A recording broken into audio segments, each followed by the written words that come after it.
চুটি খুলে পদধূলি ঝেড়ে হাগামোতা সেরে পাশের রুমে বসুন। একটু পরে ম্যাডাম এলে গলা ছেড়ে খানিকটা কেশে নিজের সমস্যার কথা জানাবেন। আলোচনা চলাকালীন কোষ্ঠকাঠিন্য রোগীর মতো কুতকুত করবেন না।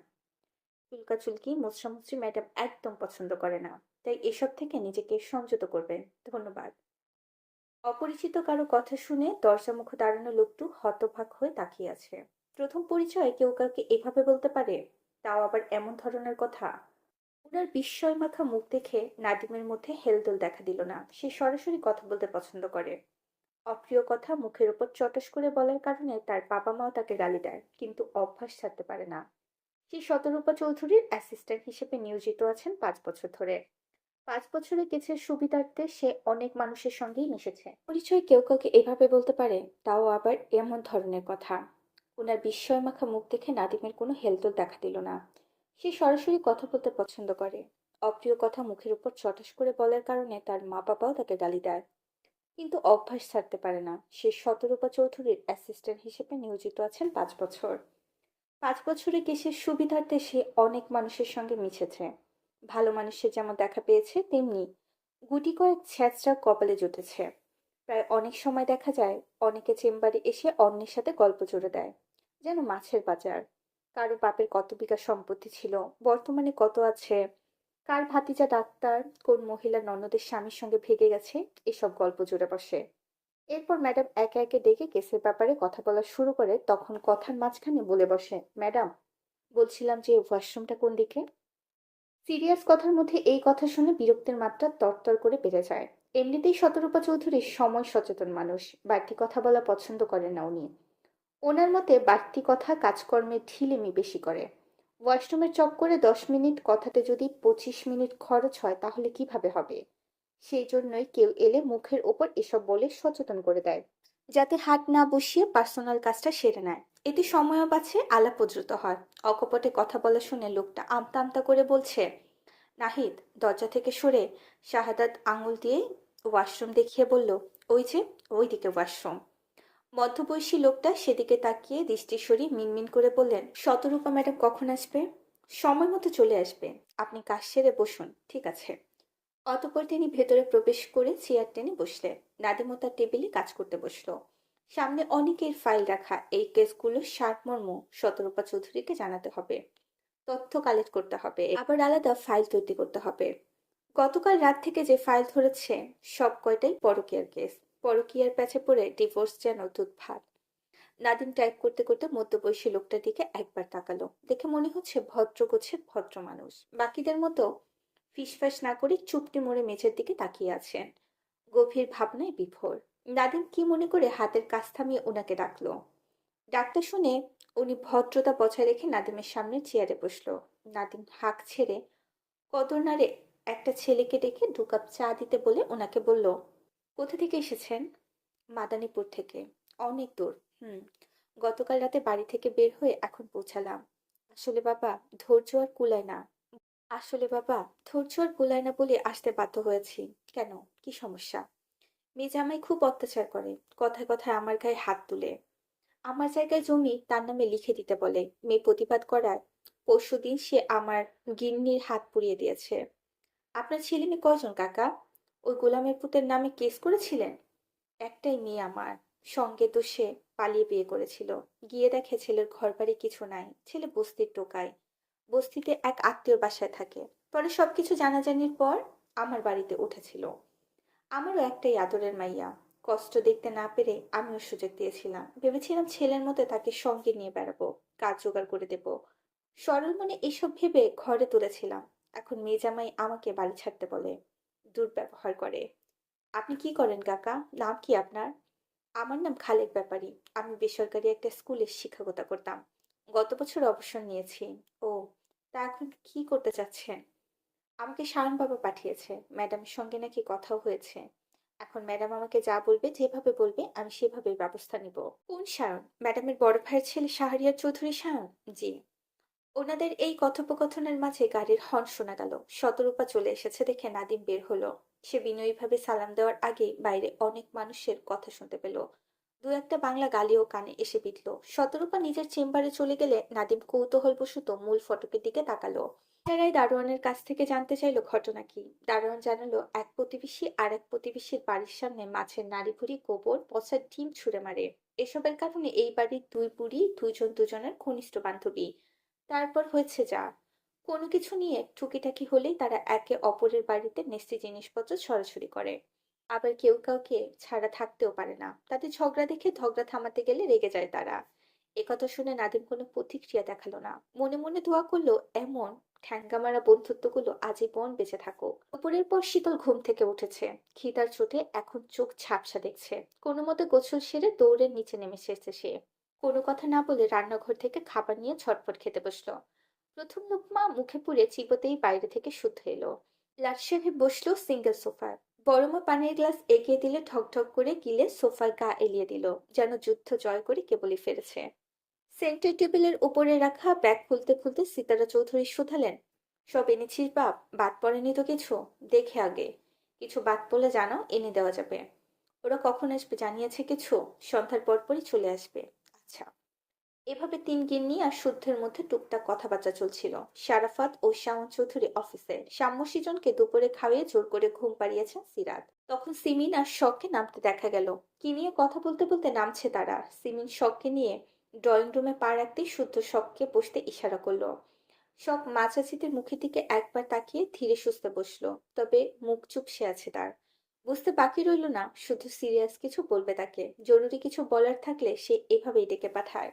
আবারও বিয়ের ঝামেলায় পড়তে হবে কিনা না ভেবে বুকের ধুকপুকানি বেড়ে গেছে তার। তখন শুদ্ধ বলল, পড়াশোনা কেমন চলছে? ভালো। আমি বারবার এক কথা জিজ্ঞাসা করব না, তবে এখন যা জানতে চাই আশা করি সরাসরি জবাব দিবি। হুম। কাউকে পছন্দ করিস? আমি পড়াশোনা করতে চাই ভাইয়া, বিয়ে করব। এটা কি আমার প্রশ্নের আনসার হলো? না। কি না? পছন্দ নেই। ভেবে বললি?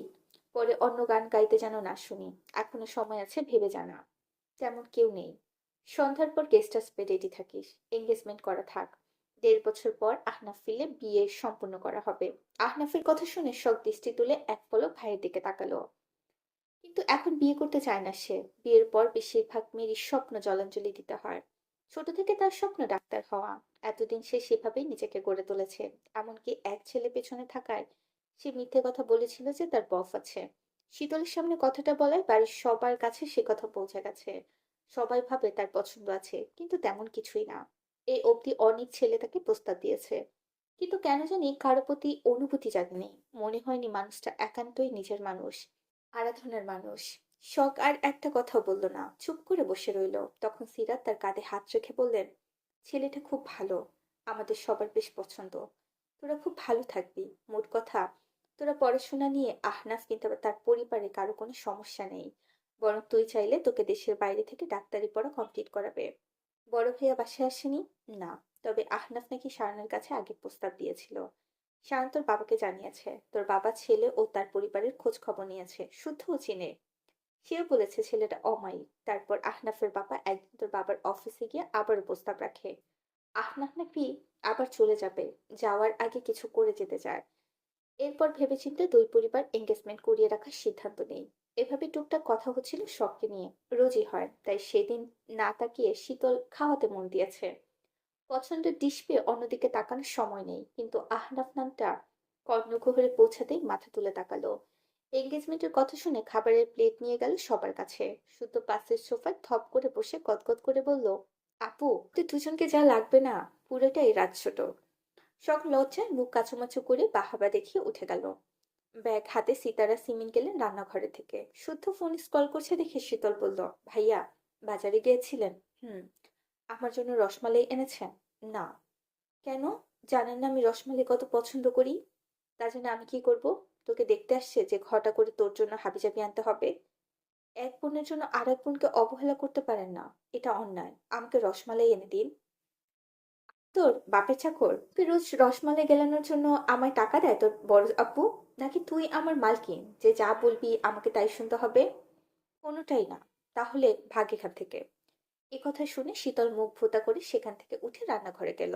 গেস্টের জন্য কয়েক ধরনের মিষ্টি আনা হয়েছে। সিরাজ সেসব তুলে রাখলো। কদিন যাবৎ কাজিন রিলেটেড একটা বই চুপি চুপি পড়ছে সে। সেখানে নায়ক নায়িকাকে বকে, মারে, আবার যখন যা চায় এনে দেয়। অথচ বিশুদ্ধ পুরুষ মারে, বকে, কিন্তু যখন যা চায় তা এনে দেয় না। আনার জন্য জেদ দেখালো 2 থাপ্পড় মেরে দেয়। ইস, বাস্তব জীবনের গল্প কেন যে উপন্যাসের মতো সাজানো হয় না। বিকেল পেরিয়ে এখন সন্ধ্যা। অনিন্দ ধরনের বুকে নেমেছে নিকষ কালো রাতের আধার। ব্যস্ত নগরীর মানুষগুলো ছুটছে আপন গৃহালয়ে ফেরার তাড়ায়। ফলস্বরূপ পথে ঘাটে বেঁধেছে অসহ্যকর জ্যাম। জ্যামের চক্কর পড়ে 8 ঘন্টার পথ 2.5 ঘন্টায় পার করে কিছুক্ষণ আগে বাসায় ফিরেছেন শারাফা চৌধুরী। ক্লান্ত পরিশ্রান্ত দেহে ফিরে ফ্রেশ না হয়ে আগে শখের রুমে ডেকেছেন। শুনেছেন বিয়ের কথা শুনে থেকেই মেয়ে মনমরা হয়ে বসে আছে। হ্যাঁ না কিছুই বলেনি মেয়েটা। মেয়ে যে এখন বিয়ে করতে চায় না এ কথা উনিও জানেন। কিন্তু আর কতদিন, কতদিন মেয়েকে ধরে বেঁধে রাখবেন। মেয়ে হয়ে যখন জন্মেছে তাকে পরের ঘরে তো যেতেই হবে। মোট কথা, শখ ওনার বড্ড আদরের মেয়ে। 2 ছেলের পর খুব ইচ্ছে ছিল এবার একটা মেয়ে হোক। বাবা বাবা করে ডেকে বুকের ঝাঁপিয়ে পড়ুক, আদরে আবদারে অতিষ্ঠ করে তুলুক, মিষ্টি সুরে শাসন করুক, বকা দিক, পছন্দের কিছু না পেলে 2 গাল ফুলিয়ে বসে থাকুক। কিন্তু ওনার মনের কথাটা সিতারাকে কখনোই বলে ওঠেনি। কারণ সায়ন শুদ্ধ হওয়ার সময় সিতারের অবস্থা খুব খারাপ হয়ে গিয়েছিলেন। ডাক্তাররা হাল ছেড়ে দিয়েছিলেন, সহধর্মিণীর কথা চিন্তা করে মনের কথা চেপেই রেখেছিলেন। কিন্তু শুদ্ধ হওয়ার কয়েক বছর পর একদম অনাকাঙ্ক্ষিতভাবেই শখের আগমন ঘটে। বুকের পাথর চেপে সিতারাকে বলেছিলেন জীবনের ঝুঁকি না নিতে। সিতারারও মেয়ের শখ ছিল, এত বলে কয়েও ওনার বাচ্চা নষ্ট করাতে রাজি করানো যায়নি। ফলে দিন দিন প্রেগন্যান্সি জার্নি আরো কষ্টকর হয়ে ওঠে। ডেলিভারি ডেট যত ঘনিয়ে আসছিল উনিও নীতি পড়েছিলেন। শরীরের হাল ঝুঁকে কাঁদতে কাঁদতে ওনাকে দ্বিতীয় বিয়ের পারমিশন দিয়েছিলেন। তারপর সিতারাকে আবার ঝুঁকে নিতে হয়। মা ও মেয়ে দুজনের জীবন যুদ্ধ জিতে একটা সময় স্বাভাবিক হয়। মেয়ের পুতুল মুখটা দেখে সব কষ্ট সহ্য করে নেয় দুজনেই। এবং শখের মেয়ের নামটাও উনি রাখেন সায়ানা চৌধুরী শখ। দিন যায় দিন আসে, দেখতে দেখতে সময় কাটতে থাকে, ছোট শখও বড় হতে থাকে। ওনার ছোট ভাইয়ের ঘর আলো করেও সন্তানরা আসে। একটা সময় চৌধুরী নিবাস ভরে উঠে প্রাণবন্ত প্রাণদের চঞ্চল কলকাকুলিতে। সময়ের সাথে পাল্লা দিয়ে তারাও বড় হতে থাকে।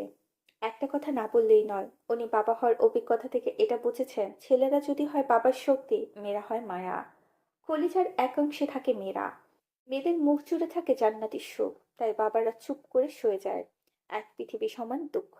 মুহূর্তে বাবার সামনে মুখে হাসি এঁটে চুপটি মেরে বসে আছে সব। সে বরাবরই শান্ত স্বভাবের, কথাবার্তা বলে ছোট ছোট করে, ধীরে সুস্থে। তার মুখে হাসি থাকলেও এই মুহূর্তে ডাগর ডাগর আঁখি জোড়ায় অশ্রু জলে টইটম্বর, মনটা অভিমানে পূর্ণ। মেয়ের মুখটা দেখে শারাফত চৌধুরীর বুকে মোচড় দিলেও স্বাভাবিক রইলেন। কিছুক্ষণ মেয়ের মুখপানে চেয়ে আদরে স্বরে ডাকলেন, মা।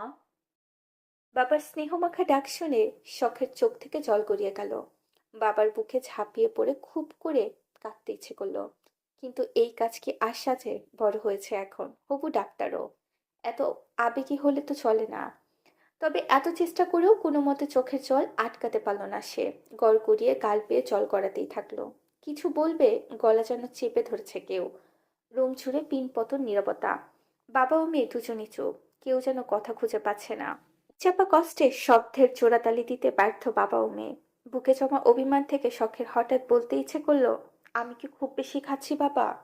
খুব বেশি বোঝা হয়ে গেছি তোমার? কেন পর করে দিচ্ছ? কেন চিরচেনা বাড়ি থেকে তাড়িয়ে দিতে চাচ্ছ? তবে কি আমাকে আর ভালোবাসো না বাবা? আমাকে তোমাদের কাছে রেখে দাও না বাবা। এতদিন যেভাবে স্নেহতলে আগলে রেখেছিলে সেভাবে রেখে দাও আমায়। কিন্তু চাইলেও বুকের কথা মুখে বলা যায় না। শারাফাত চৌধুরী মেয়ের মুখের দিকে তাকিয়ে আছেন। এরপর মুখে হাসি এঁটে জবাবে বললেন, তুমি সারা জীবন শুয়ে বসে খেলেও আমার অর্থ ফুরাবে না মা। মেয়েরা প্রাপ্তবয়স্ক হলে প্রাপ্তস্থ করা প্রতিটা বাবারই গুরুদায়িত্ব। সায়ন, শুদ্ধ, শখ, স্বর্ণ, শীতল, সাম্য, সৃজন এরা আমার বাগানের এক একটি জীবন্ত ফুল। এরা সামান্য ব্যথা পেলে তার দ্বিগুণ আঘাত আমার বুকে এসে লাগে মা।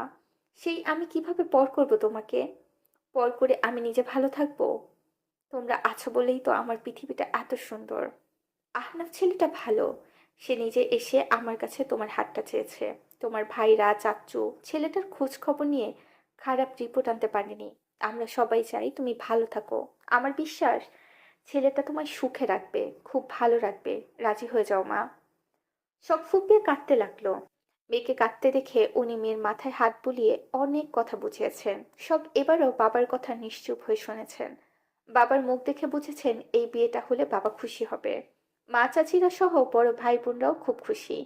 সবার কথা ভেবে তার মতের কথা জানতে চাইলে সে সম্মতিসূচক মাথা নাড়িয়েছেন, অর্থাৎ বিয়েতে রাজি। অথচ মুখে মুখে সম্মতি দিলেও তার মনটা অশান্ত হয়ে আছে, হাউমাউ করে কাঁদতে ইচ্ছে করছে। বিয়ের রীতিনীতি একদমই পছন্দ নয় তার, কারণ বিয়ের ছলে সম্পর্ক রূপ বদলায়, বদলায় ধরন। বিয়ের আগে বাপ ভাইরা যতই বলুক সম্পর্কগুলো আগের মতো ঠিকঠাক থাকে, আদৌ তা হয় না। বরং বিয়ের পর মেয়েদের বোঝানো হয় বাপের বাড়ি থেকে শ্বশুর বাড়ি আপন, তারাই আপন, তারাই তোমার প্রিয়জন, তারা মিটাবে তোমার সকল প্রয়োজন। যেখানেই যাও সেটাই তোমার আপন ঠিকানা। রক্তর বন্ধনকে বুড়ো আঙুল দেখিয়ে আপন করে নাও অচেনা মানুষগুলোকে। কষ্ট হলেও কিছু করার নেই, বাধা দেওয়ার মতো জোর নেই। এটাই মেয়েদের ভবিতব্য।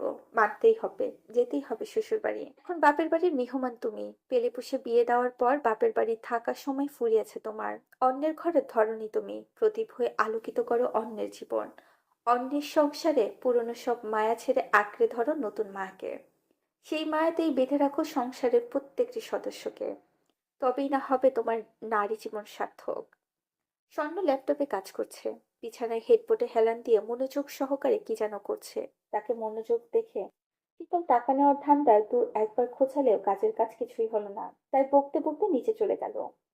সব পড়ার টেবিলে চুপ করে বসে আছে, দৃষ্টি বলতে নিবদ্ধ থাকলেও পড়াতে মন নেই তার।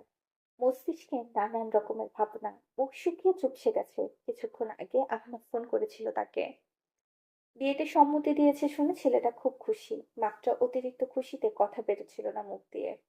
বরাবর কথা আটকে আসছিল তার। কতবার সুখে ধন্যবাদ দিয়েছে সে হয়তো জানে না। পছন্দের কাউকে পেলে এমনই হয় বুঝি, কি জানি। তার জীবনে এমন অনুভূতির কেউ আসেনি। ঘটা করে কাউকে ভালোবাসি বলা হয়নি, মন দেওয়া নেওয়া হয়নি। সে বাবার রুম থেকে এসে পড়ার টেবিলে বসেছে, নীরবে জানিয়েছে সে বিয়েতে রাজি। কিন্তু মনের তোলপাড় বন্ধ হচ্ছে না। হাত পা অনবরত কাঁপছে। আর কিছুক্ষণ পর আহনাফরা চলে আসবে, হাতে রিং পরিয়ে তাকে বউ হিসেবে চিহ্নিত করবে। দুই পরিবারের নতুন করে সম্পর্কে জুড়বে। সম্বোধনে পরিবর্তন আসবে। এসব নানান কথা ভেবে সব বইয়ের পাতা উল্টাতে উল্টাতে স্বর্ণের উদ্দেশ্যে বলল, আমার কি বিয়েটা করা উচিত স্বর্ণ? স্বর্ণ তাকালো না। শক্ত করে নিচের ঠোঁট কামড়ে দ্রুতগতিতে টাইপ করছে সে। তীক্ষ্ণ দৃষ্টিতে তাকিয়ে আছে ল্যাপটপের দিকে। শখের কথাটা শুনেও সাথে সাথে জবাব দিল না, বরং একটু সময় নিয়ে হাতের গতি কমিয়ে ধীরে সুস্থে উত্তর করলো, উচিত। কেন উচিত? আমার হবু বর মানুষ হিসেবে পারফেক্ট। একজন পারফেক্ট মানুষই পারে পারফেক্ট পার্টনার হতে। নরম সরম মীরা একা বাঁচতে পারে না।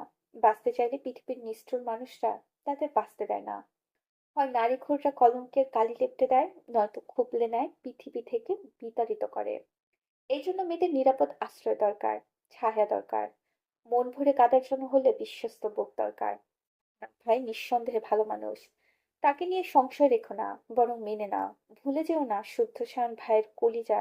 আমরা ৩ বোন। আমাদের জন্য তারা কি কি করতে পারে ধারণা করতে পারো না তুমি। সেই ভাইরা যার তার হাতে তোমাকে তুলে দেওয়ার সিদ্ধান্ত দিবে না, তাই নিশ্চিন্তে থাকো।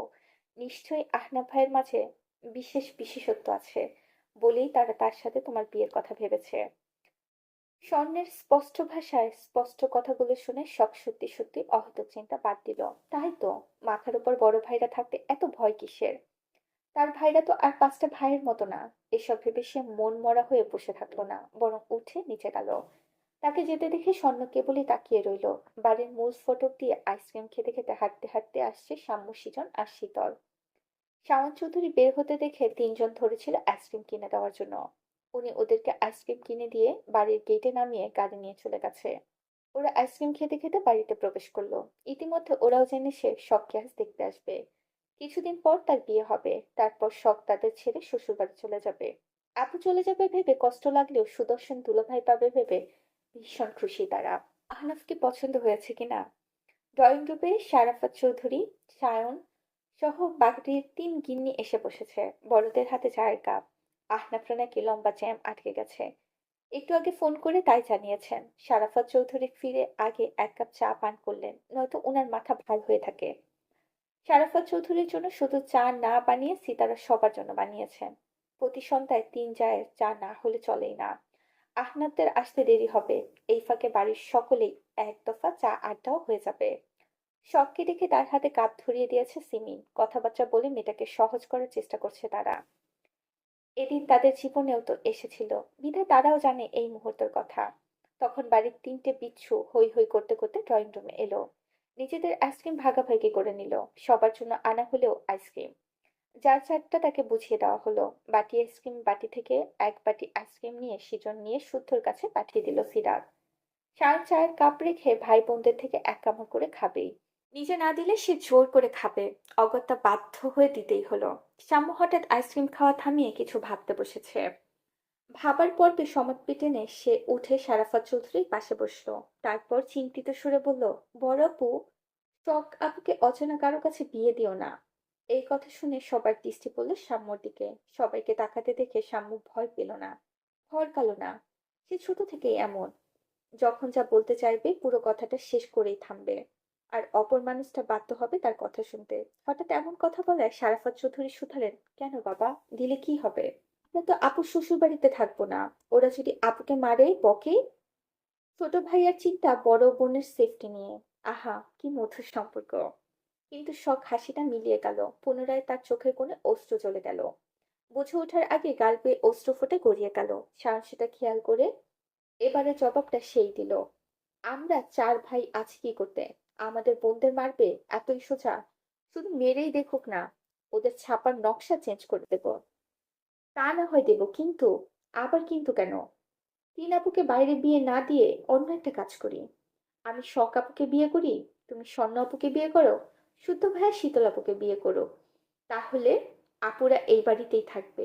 কেউ বকতে পারবে না, মারতেও পারবে না। সাম্যর হিসাব দেখে সকলের চক্ষু চড়কা। সিরাত তো বিষম খেয়ে ফেললেন। তিমির গরম চায়ে ছ্যাঁকা খেয়ে ঠোঁট চেপে ধরে বসে আছেন। সিতারা বেগম মুখ টিপে টিপে হেসে কিছু বলার আগে শীতল নিঃশক্তিতে ঝুলে উঠল। সে চট করে উঠে সাম্যর গালে চটস করে একটা থাপ্পড় বসিয়ে চিবিয়ে চিবিয়ে বলল, বিয়াদব, নিজেরা ভালো ভালো বেছে নিয়ে আমাকে আপদ বিপদ দিবি? আর আমি মুখ বুজে তা মেনে নেব? কখনো না। দরকার হলে হাত কাটা ছেলেকে বিয়ে করব, তাও আপদ বিপদকে ঘাড়ে ঝুলাবো না। আর এমন কাণ্ডে উপস্থিত সকলেই হতবাক। আপদ বিপদ কে? শুদ্ধ। তাছাড়া কাকেই বা বকবে? শীতলের কথা শুনে সারাফাত চৌধুরী কেন জানি ভীষণ হাসি পেল। মনে মনে ভেবেও নিলেন শুদ্ধের উপস্থিতি থাকলে বেশ হতো। ছেলের মুখের অবস্থা কেমন হতো তখন? এসব ভেবে হাসি চড়া হতে গিয়েও কোনো মতে নিজেকে সামলে নিলেন সবার সামনে। হাসা ঠিক হবে না ভেবে গলা খাকাকি দিয়ে হাসি গিলে উনি চায়ের কাপে চুমুক দিলেন। কিন্তু ওনার অজানা রয়ে গেল শিরের মুখে শুদ্ধ দাঁড়িয়ে আছে, পুরো ঘটনা দেখেছে, শুনেছে। স্বর্ণ হাতের কাজ সেরে রুম থেকে বেরোতে শুদ্ধর মুখোমুখি হলো, চোখাচোখি হলো। শুদ্ধ তাকে দেখে পাশ কাটিয়ে যেতে যেতে বলল, অন্তকে সাহায্য করা পুণ্যের কাজ হলেও অন্তের সঙ্গে চলতে গিয়ে অন্ত সাজা বোকামি।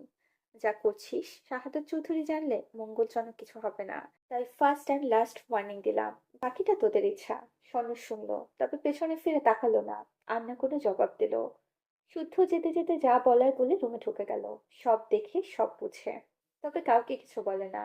এখন চুপ আছে মানে সামনেও চুপ থাকবে এই গ্যারান্টি নিজেও দিতে পারছে না। সন্ধ্যার পর আহনাবদের বাসার কথা থাকলেও জ্যামে আটকে তারা এলো রাত 9টার দিকে। ড্রয়িং রুমে বসে বিয়ে নিয়ে আলোচনায় ব্যস্ত বড়রা। সবকে সাজানো হচ্ছে, স্বর্ণ নিজেই সাজাচ্ছে বড় বোনকে।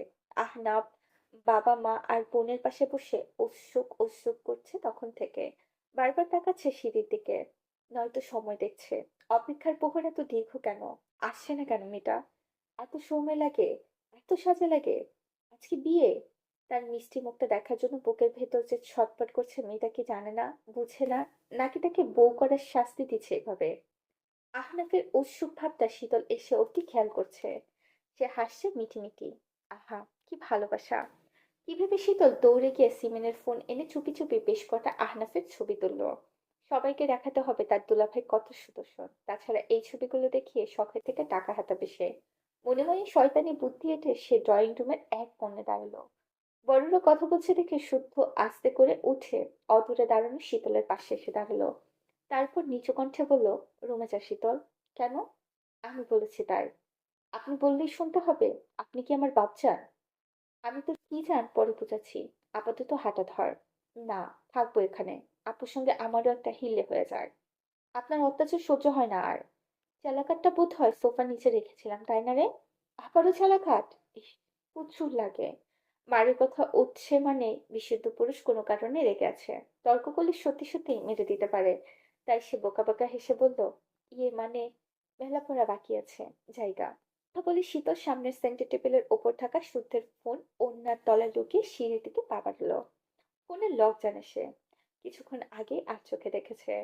মূল উদ্দেশ্য সেদিনের সিগারেট খাওয়া ছবিটা ডিলিট করে শুদ্ধর দুর্বলতাকে খুঁজে বের করা। যেটা দেখে শুদ্ধকে হুমকি দেওয়া যাবে, কিন্তু সেটা হবে না বোধহয়, কারণ যাওয়ার আগে শুদ্ধ হঠাৎই বলে ওঠে, ফোনটা রেখে যা। আমি কি আপনার চাকর, নাকি আপনি আমার মালকিন, যে যখন যা বলবেন আমাকে তাই করতে হবে? কিন্তু কথা বাড়াবি না, নয়তো থাপড়ে গাল লাল করে দেবো বেয়াদব। মেরেই দেখুন না। বড় অপুকে বলে আপনাকে উচিত শিক্ষা দেওয়াবো আজ। চুপ থাকি বলে সাপের পাঁচ পা দেখেছেন, তাই না? ড্রয়িং রুমে গেস্ট থাকায় শীতলের সাহস আজ আকাশচুম্বী। তার উপর বড় আপু উপস্থিত আছে, সে জানে বড় আপু উপস্থিত থাকাকালীন শুদ্ধ এমন কিছুই করবে না। এই সুযোগটাকে কোনো মতেই ফোন হাতিয়ে ভাগতে হবে এখান থেকে। কিন্তু তার তর্ক করা দেখে শুধু তেড়ে যেতে শীতল এক দৌড়ে মাস সিঁড়িতে উঠে দাঁড়ালো। বড়রা তখনও নিজেদের কথায় ব্যস্ত। আশেপাশে কেউ নেই, শুধু কাউকে ফোন ধরতে দেয় না, অর্থাৎ সে ফোনটা তাকে নিতে দিবে না। এখন না নিলে চেক করা হবে না। একবার যখন হাতে পেয়েছে, এই সুযোগটা হাতছাড়া করা উচিত হবে না। কথাখানা তার মস্তিষ্কে টোকা মারতেই সে কোনো কিছু না ভেবেই জামার ভেতর ফোনটা ঢুকিয়ে নিল। আপাতত এটাই যেন নিরাপদ জায়গা। বিশুদ্ধ পুরুষ আর যাই হোক, এবার আর কেড়ে নেওয়ার সাহস দেখাবে না। আন্না নোংমের করতে এগিয়ে আসবে, এতটুকু বিশ্বাস তার আছে। এদিকে তার কাণ্ডে সেখানে দাঁড়িয়ে পড়েছে শুদ্ধ। এই মুহূর্তে বাঘ হারাছে বিশ্বর চোখ মুখে। কিছু বলার আগে শীতল এক দৌড়ে উপরে চলে গেল। এখান থেকে শোনা গেল দরজা আটকানোর শব্দ। আপাতত আর সে বের হবে না। শুদ্ধ আর এগাল না, ঘুরে দাঁড়ালো। মাথার ভেতর ভনভন করছে তার। মেয়েটা দিন দিন এত বাজে হয়েছে বলার বাইরে। না, একে সভ্য করা যাবে না বোধ হয়। একের থাক একাতেই হঠাৎ তার চোখ পড়লো শাওনের দিকে। দুই ভাইয়ের চোখাচোখি হলো। শুধু খেয়াল করলো শাওন হাসছে। ঠোঁট জুড়ে যেন উপহাসের হাসি। আজকাল দুটো থালায় তোমার খুব পছন্দের দুটো আইটেম রাখা, প্রায় এক সপ্তাহের অনাহারি তুমি। পেটে মরণ ক্ষুধা। খাবারের ঘ্রাণে জিভটা লক লক করছে তোমার। খাবার দেখে ক্ষুধার মাত্রাও দ্বিগুণ ছাড়িয়েছে। সেই মুহূর্তে কি করবে তুমি? নোংরা হাত ধুয়ে মুছে সময় নষ্ট করবে, নাকি আগেই সর্বগ্রাসী হয়ে থাবা বসাবে? ফোনের অপর পাশের লোকটা পুরো কথা শুনে খ্যাক খ্যাক করে হেসে উঠল। কি বিশ্রী হাসির শব্দ! ভয়ে গায়ের পশম দাঁড়িয়ে যাবার মতো ভয়ঙ্কর। তাকে এভাবে হাসতে দেখে এই পাশের লোকটি বিরক্ত হলো। মুখে বিরক্তিকর চ জাতীয় শব্দ করে মনে মনে বিশ্রী গালি ছুড়ল। কোনো মতে হাসি থামিয়ে ইয়াসিরের নামের লোকটি এবার বলল, সায়েন্টিস্ট ফর্মুলা দেয়নি বিধায় রেগে আছেন নাকি স্যার? হা হা। তা ভদ্র মহাশয়ের নামটা যেন কি? সোহেব চৌধুরী শুদ্ধ। বুঝলাম। তা আপনাদের ভদ্রলোকদের মাঝে আমার কাজ কি? সায়েন্টিস্টকে তরপাতে দেখার স্বাদ জেগেছে মনে। খেয়ে দাও। হ্যাঁ, কি বালছাল বলেন এগা। পোলা হইলে পোলারে খামো। আমার রুচি এখনো এত নিচে নামে নাই স্যার। এই কাজ পারবো না, অন্যরে দিয়া খাওয়ান। তিনটে কুমারী ফুল, দুই ভাইয়ের জন্য কড়া নজরের কারণে তুমি তাদের কাছে ঘেঁষতে পারে না। এবার তুমি দুটোকে খেয়ে যত্ন করে কলঙ্ক লাগাও দেখি। ওফ, ইন্টেক মাল? তা এরা শোয়েবের কে? বোন। ও, কিন্তু মাল সুন্দরী না হইলে মুড আসে না আমার। মুড না এলে কি খাওয়া যায়? আমি আবার আধপেটা খাওয়ার ছেলে না। পছন্দ হলে পুরোটাই খাই, নয়তো ছুঁয়েও দেখি না। তিনটি চোখ ধাঁধানো সুন্দরী, তবে ছোটটা সবার থেকে এগিয়ে আছে। নাম শীতল। নাম শুনে ছেলেটা কল কেটে ফিসলে আসলো। এরপর ফোনটা অদ্ভুত কায়দায় 5 আঙুলের সাহায্যে ঘুরাতে ঘুরাতে মুখে উচ্চারণ করলো, শীতল রানী, এবার আমি তোমায় খাবো। ইউনিভার্সিটি থেকে বেরিয়ে টুকটাক কেনাকাটার জন্য বাসারে এসেছে স্বর্ণ। হাতে দুটো শপিং ব্যাগ। কড়া রোদে ঘেমে একাকার অবস্থা। মাঝারি সাইজের মোটা বেনুনিটা কাঁধের এক পাশে অযত্নে ফেলে রাখা। বিরক্তিতে চোখে মুখে কুঁচকে আছে। সরু নাকে টকায় বিন্দু বিন্দু ঘাম। কড়া রোদের তোপে ফর্সা গাল দুটো রক্তিম বর্ণ ধারণ করেছে। শখের পরীক্ষা থাকায় আজ একাই আসতে হয়েছে তাকে, নয়তো ঝামেলার কাজে খুব একটা জড়ায় না নিজেকে। এখন কতক্ষণ ঘুরে ঘুরে শীতলের জামার সঙ্গে ম্যাচিং করা ওড়না খুঁজে পাবে কে জানে। শুধু শীতলের নয়, সিরাত তার ব্লাউজের ফলস আর সিতারা দিয়েছেন দুটো শাড়ি কিনতে, হালকা কালারের মধ্যে। শাড়ি দুটো অভাবী দুস্থ এক মধ্যবয়সী মহিলার জন্য। তাদের বড় মা প্রায় এভাবে দান করেন, এই নতুন কিছু নয়। তাদের বড় মা প্রায় এভাবে দান করেন, এই নতুন কিছু নয়। এদিকে দিয়ে মহিলার মন মানসিকতা অনেক ভালো। সে বাজারে যাবে শুনে সিমিনও সুরে সুরে জানিয়েছেন নরম দেখে রুমে পড়া একজোড়া স্যান্ডেল আনতে। কদিন ধরে উনার এক পার স্যান্ডেল পাওয়া যাচ্ছে না, তবে ধারণা করা যাচ্ছে এই আকামবাড়ির একমাত্র অরুণচণ্ডী কন্যা শীতলী ঘটিয়েছে। কারণ সে ইঁদুর তেলাপোকা দেখলে স্যান্ডেল দিয়ে মারতে যায়, মেরে ক্ষান্ত হলে ঠিক হলো, কিন্তু না, সেই ইঁদুর তেলাপোকা মেরে সেটা আবার রেখে আসে যার ওপর রাগ থাকে তার রুমের চিপায়। এটাই তার রাগের গোপন বহিঃপ্রকাশ বলা চলে। স্বর্ণের ঘুরে ঘুরে সবাই কিছু কিনতে কিনতে দুপুর পেরিয়ে গেছে, ক্ষুধাও লেগেছে। খুব বেশি প্রয়োজন ছাড়া বাইরের খাবার খায় না সে, এখনো খাবে না। একেবারে বাড়ি গিয়ে ফ্রেশ হয়ে ভাত খেতে বসবে। এসব ভেবে চিপাগুলি ধরে হাঁটতে হাঁটতে হঠাৎ ব্যাগের ভেতরটা কেঁপে উঠল। ফোন ভাইব্রেট হচ্ছে দেখে সে ব্যাগ থেকে ফোন বের করে কানে ধরতে সায়ন বলল, জান কোথায় রে তুই? বাজারে এসেছি। বাজারে কেন?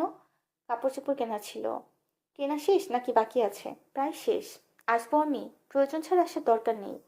ইয়ে জান শোন না, আমার জন্য 2-3টা শর্ট প্যান্ট কিনিস। বউয়ের পছন্দ করে শর্ট পরা ফিলিং জেনে রাখা দরকার। লাল নীল হলুদ নয়তো গোলাপি কালার আনলে চলবে? তুই আনতে পারলে আমিও পড়তে পারবো। পরে একেবারে তোর সামনে গিয়ে দাঁড়াবো। এখন যা ভালো মনে করিস। আর আমাকে সামলানোর দায়িত্ব তো তোরই, তাই না? অসভ্য। ধন্যবাদ। আচ্ছা শোন না জান, বাসায় ফিরে আগে ইনবক্স চেক করিস, কাঙ্ক্ষিত সারপ্রাইজ আছে। তুমি কি বাসায়? বাসায় থাকলে কি হবে, দৌড়ে এসে চুমু দিবি? ধরে নাও দিতাম। বাসায় ছিলাম না, তবে এখনই যাচ্ছি। তুইও তাড়াতাড়ি চলে আয় জান, তোর চুমুর অপেক্ষায় আছি। স্বর্ণ জবাব দিল না, খট করে কল কেটে দিল।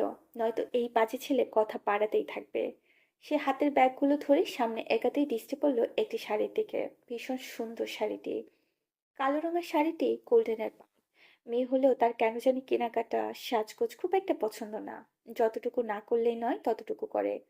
কারণ তার মতে কেনাকাটা সাজগোজ শো অফ নিয়ে পড়ে থাকা ছাড়া অনেক কাজ রয়েছে মেয়েদের জীবনে। সাজগোজ নিয়ে পড়ে থাকলে সফল হয়ে স্বপ্নছোঁয়ার আশায় এগোতে হবে না। যেখানে কষ্ট আছে সেখানে, যেখানে কষ্ট আছে পরিশ্রম আছে, সেখানে সাফল্য আসে, শুধুমাত্র সময়ের অপেক্ষা। সে শাড়িটার দিকে থেকে নজর সামনে এগিয়েও ফিরে এলো। শখকে শাড়িটাকে বেশ মানাবে। মূলত শখের কথা মাথায় রেখে শাড়িটা কিনে নিল সে, সঙ্গে ম্যাচিং ব্লাউজ পিসও। শখের চমৎকার গড়নে শরীরে শাড়িটি চমৎকার লাগবে। তাছাড়া এঙ্গেজমেন্টের গিফট হিসেবে কিছুই দেওয়া হয়নি বড় বোনকে। অথচ আহনাফ আর শখের এঙ্গেজমেন্ট হয়েছে আজ প্রায় 1 সপ্তাহ হতে চলল। সেদিন তাদেরকে এঙ্গেজমেন্ট করিয়ে 1.5 বছর পর বিয়ের অনুষ্ঠানের সিদ্ধান্ত নেয় বড়রা। ততদিনে শখের পাসপোর্ট ভিসাও রেডি হয়ে যাবে। অনুষ্ঠানের পরপরই আহনাফ শখকে নিয়ে চলে যাবে বাইরের দেশে। সেখানে গিয়েই শখ ডাক্তারি পাশ করবে। আহনাফ এই কথা জানালে সবাই পছন্দ হয় প্রস্তাবখানা। শখ অভিমান করে সম্মতি জানায়। মেয়ে রাজি দেখে বড়রা আর কিছু বলে না, কারণ হাতে এখনো অনেক সময় আছে। এর মধ্যে যদি কারো মন পরিবর্তন হয় তাহলে অন্য সিদ্ধান্ত নেওয়া যাবে। মোট কথা ছেলে মেয়ে দুটো যেভাবে ভালো থাকে দুই পরিবার সেভাবে সিদ্ধান্ত নেবেন। এদিকে আহনাফের ছুটিও শেষ। 2 দিন পর তার ফ্লাইট। প্রতিবার দেশে এসে যাওয়ার সময় খারাপ লাগা কাজ করলে এবার যেন দ্বিগুণ খারাপ লাগা কাজ করছে তার। কষ্টও হচ্ছে, মনে হচ্ছে কলিজা ছিঁড়ে রেখে যাচ্ছে। কেন এমন হচ্ছে? শখের জন্য? মাত্র তো কদিনের সম্পর্ক, অথচ অনুভূত হচ্ছে তাকে ছাড়া এই জীবন বৃথা। এই সপ্তাহের মধ্যে আরেকটা কাজ করা হয়েছে। আগে শখ আর স্বর্ণ একই রুমে থাকলেও এবার তাদের রুম আলাদা করা হয়েছে। আহনাফ রাত বিরাতে ফোন দেয়। কত কথা থাকে দুজনার, বোনের সামনে কিছু কিছু কথা বলতে অস্বস্তি হয়, লজ্জা কাজ করে। অস্বস্তি থেকে বাঁচতে ফোন হাতে নিয়ে কখনো বাগানে যায় তো কখনো ছাদে। ব্যাপারটা সিতারা সহ অনেকেই নজরে পড়েছে। পরে শুদ্ধ সরাসরি জানায় দুই বোনের একজনকে নিস্তালে চলে আসতে। পরে শখ তুল্লি পোটলা সহ চলে আসে নিস্তালায়। এখন স্বর্ণ আর রুমে একাই থাকে। আর কাজের ফায়দা উঠায় সায়ন। সে রাত বিরাতে যখন তখন স্বর্ণের রুমে চলে আসে।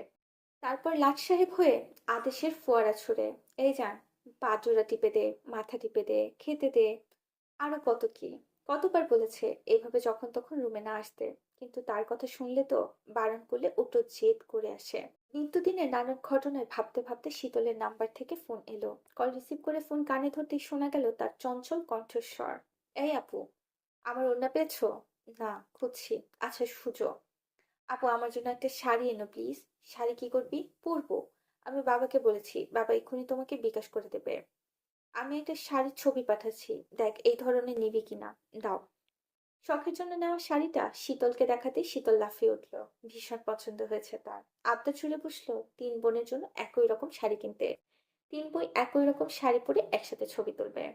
কিন্তু দুর্ভাগ্যবশত কালো শাড়িটায় স্টক আউট। অগত্যা শীতলের জন্য আনিয়ান কালারের শাড়ি পছন্দ করলো স্বর্ণ। তার ধারণা মতে এই শাড়িতে শীতলকে ভীষণ আদরে লাগবে।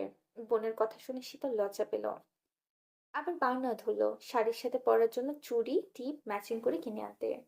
স্বর্ণ বিরক্ত হলেও মেনে নিল ছোট বোনের আবদার। তার কথা বলতে বলতে সারদা চৌধুরীর অ্যাকাউন্ট থেকে টাকা চলে এলো। স্বর্ণ শাড়ি পরে না, এই অবধি দুই একবার পরলেও মিনিট কয়েক পরেই খুলে ফেলেছে। শাড়িটারই পছন্দ না তার, কিন্তু শীতলের জেদের কাছে হার মেনে তাকেও একটা শাড়ি নিতে হলো। সে নিজের জন্য ছাই রঙের সুতি শাড়ি নিয়েছে। তারপর টুকটাক আরো কিছু কেনাকাটা করে কয়েক থাক একাতেই কনকের মুখোমুখি পড়লো। কনক তাকে দেখেই হাসি হাসি মুখে বলল, ভালো আছেন আপু? আপনি? আছি একরকম। কোথায় গিয়েছিলেন? কাজ ছিল। ও, কিছু কথা বলার ছিল আপু। বলুন। অঙ্কন কোথায়? অঙ্কন কে? হা হা, সো ফানি।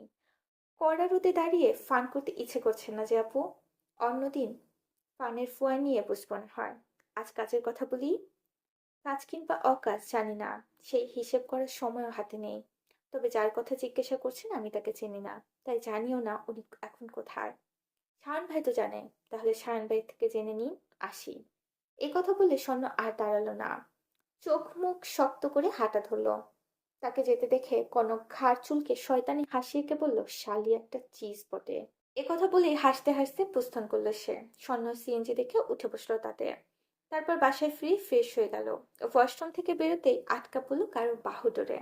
পরিশালী চেনা স্পর্শ পেয়ে নড়াচড়া করলো না সে, বরং চুপটি মেরে সেভাবেই দাঁড়িয়ে রইলো। অনুভব করলো একান্ত ব্যক্তিগত পুরুষের ছোঁয়া। উন্মাদ পুরুষটিও সুযোগ বুঝে স্থির থাকতে পারল না, বরং নেশাগ্রস্তর মতো টেনে নিয়ে থাকলো স্বর্ণের চুলের শ্যাম্পুর ঘ্রাণ, লতানো দেহের বিদেশি সাবানের ঘ্রাণ। হাতটা অবাধ্য হয়ে ঘুরতে লাগলো কোমরের আশেপাশে। সিরাজ সিমিন চৌধুরী কিছুক্ষণ আগেই হন্তদন্ত হয়ে বেরিয়েছে সিতারার অসুস্থ মাকে দেখতে। মায়ের হঠাৎ অসুস্থতার কথা শুনে সিরাত কাঁদতে শুরু করে। সাফওয়ান চৌধুরী মিটিংয়ে তার ফোনটা ওনার কেবিনে।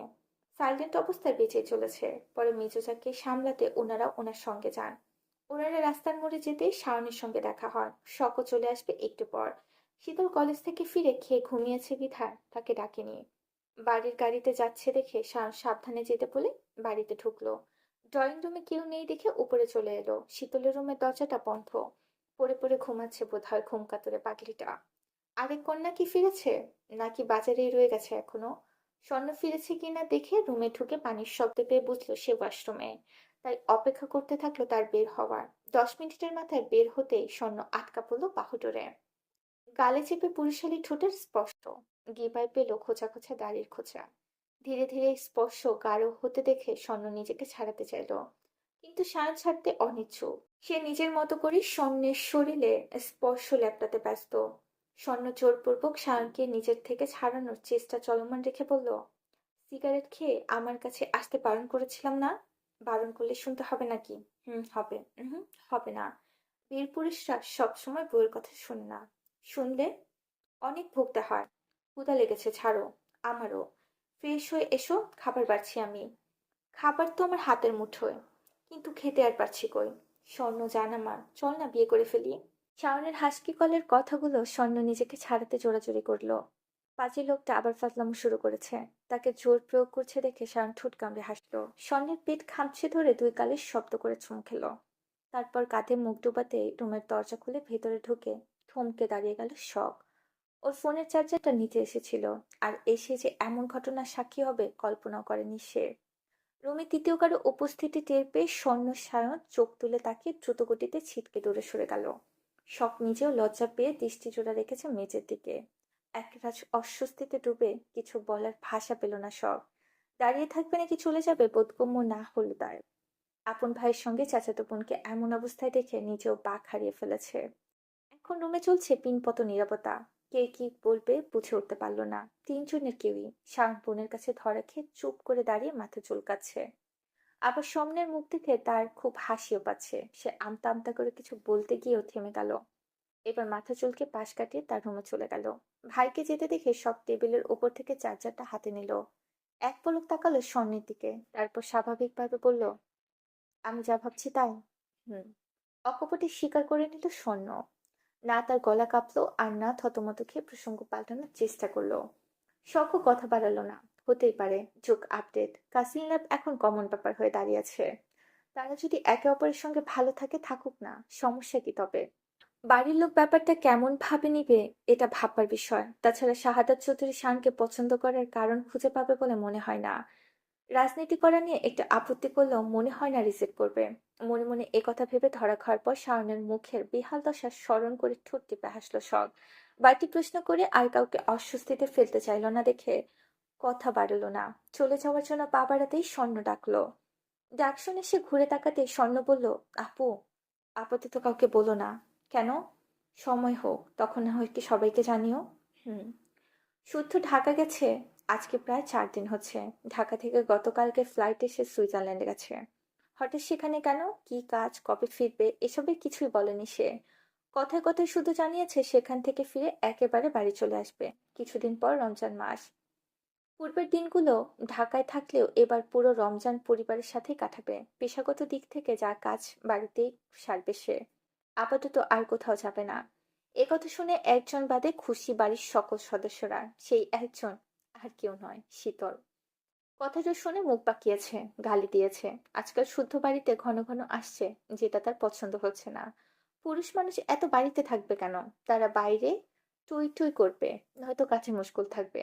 3 বেলা খেতে এলে এলো, নয়তো কাজ ছেড়ে একেবারে রাতে ফিরবে। যুগের পর যুগ পুরুষরা তো তাই করে এসেছে। নারী থাকবে ঘরবন্দি আর পুরুষ থাকবে বাইরে।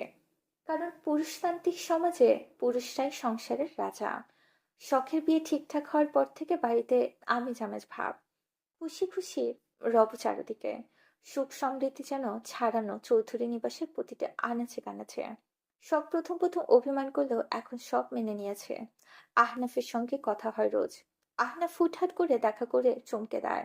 দুজন ঘুরে খায়, ছবি তোলে, সময় কাটায়, টুকটাক কেনাকাটা করে। তনন্ত শীতল ইচ্ছে মতো শখে পছায়। ছোট বোন হয়ে বড় বোনকে লজ্জায় ফেলে দেয়। লজ্জার মাত্রা দ্বিগুণ করে কখন বলে আহনাফের বউ। একথা শোনা মাত্র শখ লাল হয়ে যায়। হাসি আনন্দ এভাবেই তাদের দিনগুলো কাটছে। শুধু বাড়ি নেই, শীতল যেন মুক্ত মনা পাখি। তার কাজ হচ্ছে স্বাধীন চিত্রে নিচে নিচে ঘুরে ঘুরে বেড়ানো। এই ঘুরে বেড়ানোর খুশির স্বাদ ডাবল হয়েছে কারণ শুদ্ধ তার ফোনটা তাকে দিয়ে গেছে। সেদিন শুদ্ধ ফোন ঘেঁটে তেমন কিছুই পায়নি। কয়েকটা ফাইল ছিল, তাও লক করা। ছিল গ্যালারিতে শুদ্ধর ছবি, এক ঝাঁক সাদা ইঁদুরের ছবি, ল্যাবের জিনিসপত্রের ছবি। কি সব থিওরি টিউরি ছাড়া কিছুই পায়নি। পায়নি তার সিগারেট খাওয়া সেই ছবিটাও। অগত্য আধা ঘন্টা পর শুদ্ধর ফোনটা শুদ্ধর বিছানার উপর রেখে এসেছিল। কিন্তু তাকে অবাক করে দিয়ে শুদ্ধ যাওয়ার আগে তার রুমে এসেছিল। হাতে ফোন ধরিয়ে দিয়ে বলেছিল, ধর। কাকে দিব?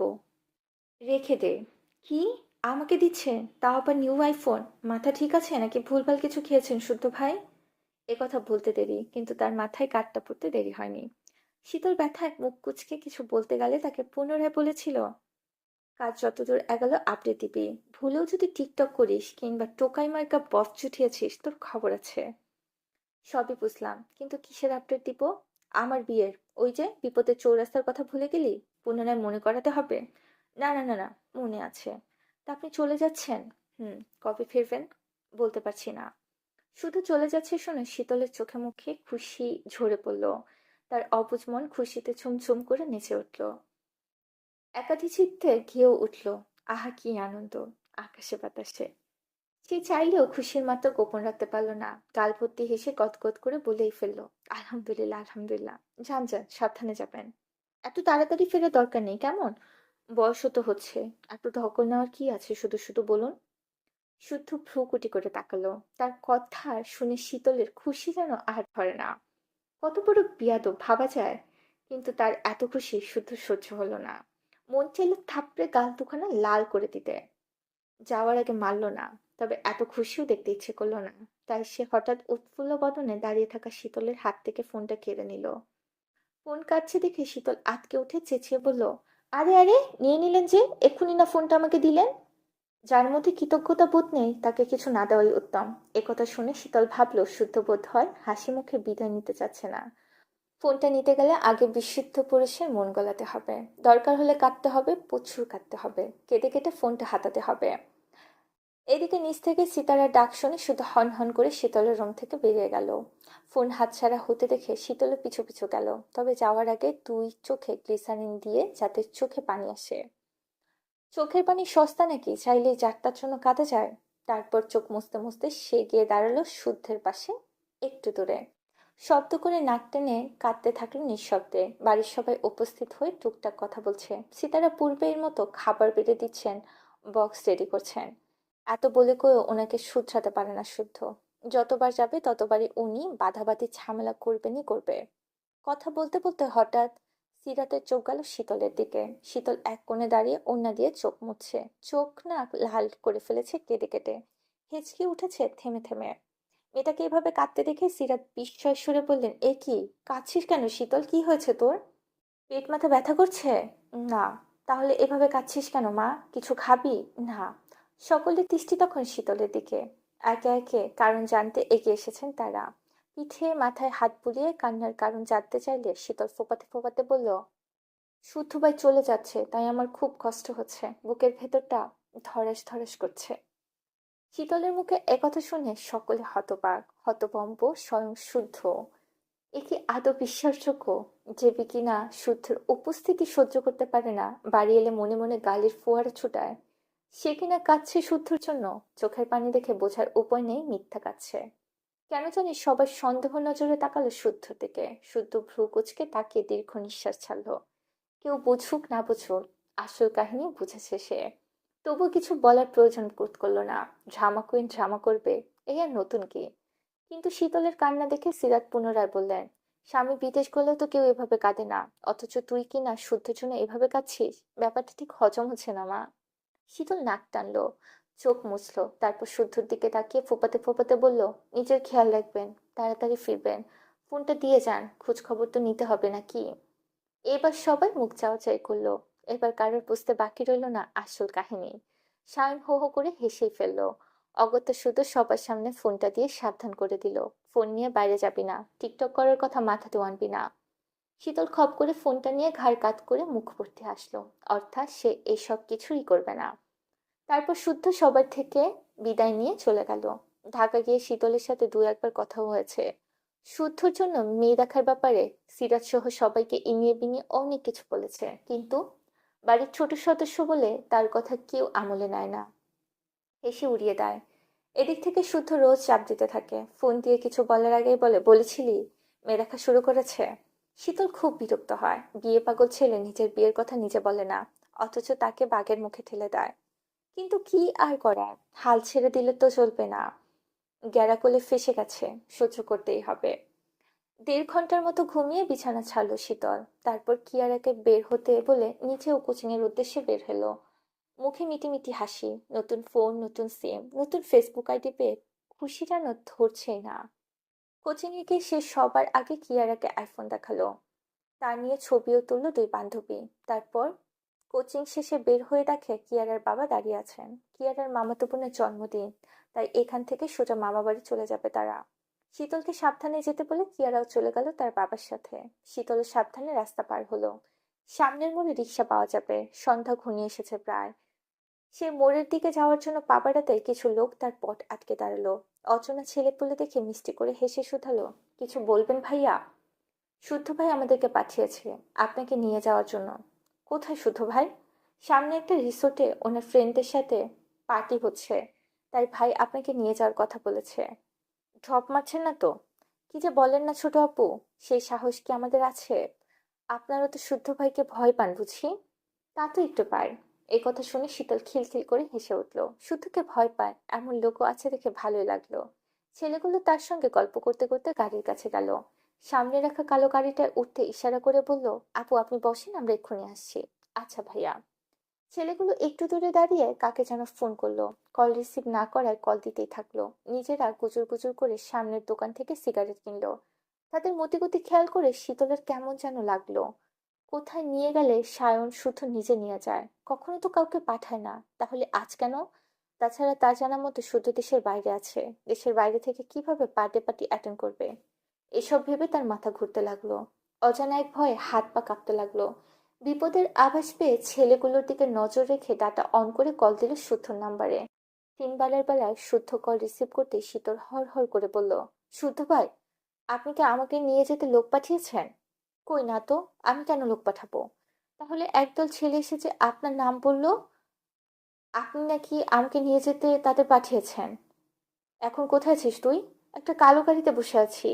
চেনা নেই জানা নেই কার গাড়িতে উঠে বসেছিস? কেউ কিডন্যাপ করতে যায়নি তো তোকে আবার? কিডন্যাপ? কিডন্যাপ করবে মানে কি বলছেন এসব? এখন উপায়? আমি কি তাহলে অজ্ঞান হয়ে যাব? অজ্ঞান হয়ে যাবে মানে? গুন্ডারা ধরতে এলে সিনেমার নায়িকারা যেভাবে অজ্ঞান হয়ে যায় ওভাবে? এটা বাংলা সিনেমা পাসনি। পালা বেয়াদব, এক্ষুনি গাড়ির দরজা খুলে দৌড় দে। ওরা তো গাড়ির কাছেই দাঁড়িয়ে আছে। যেভাবে হোক তাদের চোখ ফাঁকি দিয়ে পালিয়ে যা শীতল। এতক্ষণ ব্যাপারটা সহজভাবে নিলেও এবার শীতলের ঘাম ছুটে গেল। শুদ্ধর কথা বলার ধরনই বলে দিচ্ছে সে মজা করছে না, লোকগুলোকে সে পাঠায়নি। অর্থাৎ পুনরায় নিজের বোকামিতে নিজে ফেঁসে গেল সে। কিন্তু এরা কারা? তাকে কোথায় নিয়ে যেতে চায়? সে ভয়ে ভয়ে বলল, ভয় লাগছে শুদ্ধ ভাই। ভয় নেই, গাড়ির জানালা দিয়ে দেখ আশেপাশের লোকজন আছে কিনা, যদি থাকে সেদিকে দৌড়ে যা। আমি এক্ষুনি ভাইয়াকে যেতে বলছি। শুধু চিন্তিত কণ্ঠস্বর, শীতলের ভয়ার্ত কণ্ঠস্বর শুনে তার বুকের ভেতরে কেমন যেন মুচড় দিয়ে উঠেছে। কপাল বেয়ে সরু ঘাম ঝরতে শুরু করেছে। তবুও শীতলকে স্বাভাবিক রাখতে ভুলেই গেল। শীতল, হ্যালো হ্যালো, আমার কথা শুনতে পাচ্ছিস? ফোন বন্ধ করিস না, যেভাবেই হোক ফোনটা যেন অন থাকে। প্রয়োজনে ফোন সাইলেন্ট করে সেদিনের মতো সেফ জোনে লুকিয়ে রাখ। কথা বলতে না বলতেই কয়েকজন কথা শোনা গেল। বুঝতো শীতলের সঙ্গে হাতাহাতি হচ্ছে ওদের। তবুও শীতলকে স্বাভাবিক রাখতে ভুলেই গেল। শীতল, হ্যালো হ্যালো, আমার কথা শুনতে পাচ্ছিস? ফোন বন্ধ করিস না, যেভাবেই হোক ফোনটা যেন অন থাকে। প্রয়োজনে ফোন সাইলেন্ট করে সেদিনের মতো সেফ জোনে লুকিয়ে রাখ। কথা বলতে না বলতেই কয়েকজন কথা শোনা গেল। বুঝলো শীতলের সঙ্গে হাতাহাতি হচ্ছে ওদের। শীতল সমানে চেঁচাচ্ছে, বাঁচান শুদ্ধ ভাই, ওরা সত্যি সত্যি আমাকে কিডন্যাপ করে নিয়ে যাচ্ছে। শুদ্ধ ভাই, ওরা আমাকে। শীতলের পুরো কথাটা শোনা গেল না। এরপর ফোনটা অফ হয়ে গেল। কোনোভাবেই না ফোনে কল ঢুকলো আর না লোকেশন ট্র্যাক করা গেল। সন্ধ্যা 6:30। চলন্ত গাড়ির পেছনের সিটে মুখ ফুলিয়ে বসে আছে শীতল। মন খারাপ করে তাকিয়ে আছে বাইরের দিকে। গাড়িটা কোন দিকে যাচ্ছে বুঝতে পারছে না। আর না এই রাস্তা তার পরিচিত। সারাদিন পর অফিস ছুটির কারণে যানজটে জ্যাম বেঁধেছে। একটু পথ গিয়ে জ্যামের কারণে বসতে হচ্ছে মিনিটের পর মিনিট। জ্যাম দেখে চিৎকার করার পায়তারা জুড়তে পারে ভেবে ছেলেগুলো শীতলের চোখ হাত মুখ বেঁধে দিয়েছে। কর্কশ্বরী শাসিয়েছে যেন শব্দ না করে। গাড়িতে গান চলছে যাতে শীতলের গোংরানোর শব্দ ভুলেও বাইরে না যায়। পেছনের সিট অন্ধকার করে রাখা। গাড়ির গ্লাস তুলে দেওয়ার বোঝার উপায় নেই জলজান্ত একটা মেয়েকে তারা কিডন্যাপ করে নিয়ে যাচ্ছে। কিডন্যাপ হচ্ছে জেনে শীতল প্রথম প্রথম ভয় পেয়েও এখন আর ভয় পাচ্ছে না, বরং রাগ হচ্ছে। মনে যাচ্ছে নিজেকে থাপড়াতে। মোট কথা সে এমন বোকামি করলো কিভাবে? নিজের পায়ে হেঁটে এসে গাড়িতে বসে যেসব চিন্তা করলো সেসব আগে কেন করলো না? কেন ভাবলো না বাইরের পৃথিবীতে জঞ্জালে ভরা? বেশিরভাগ নারীকে হয় না।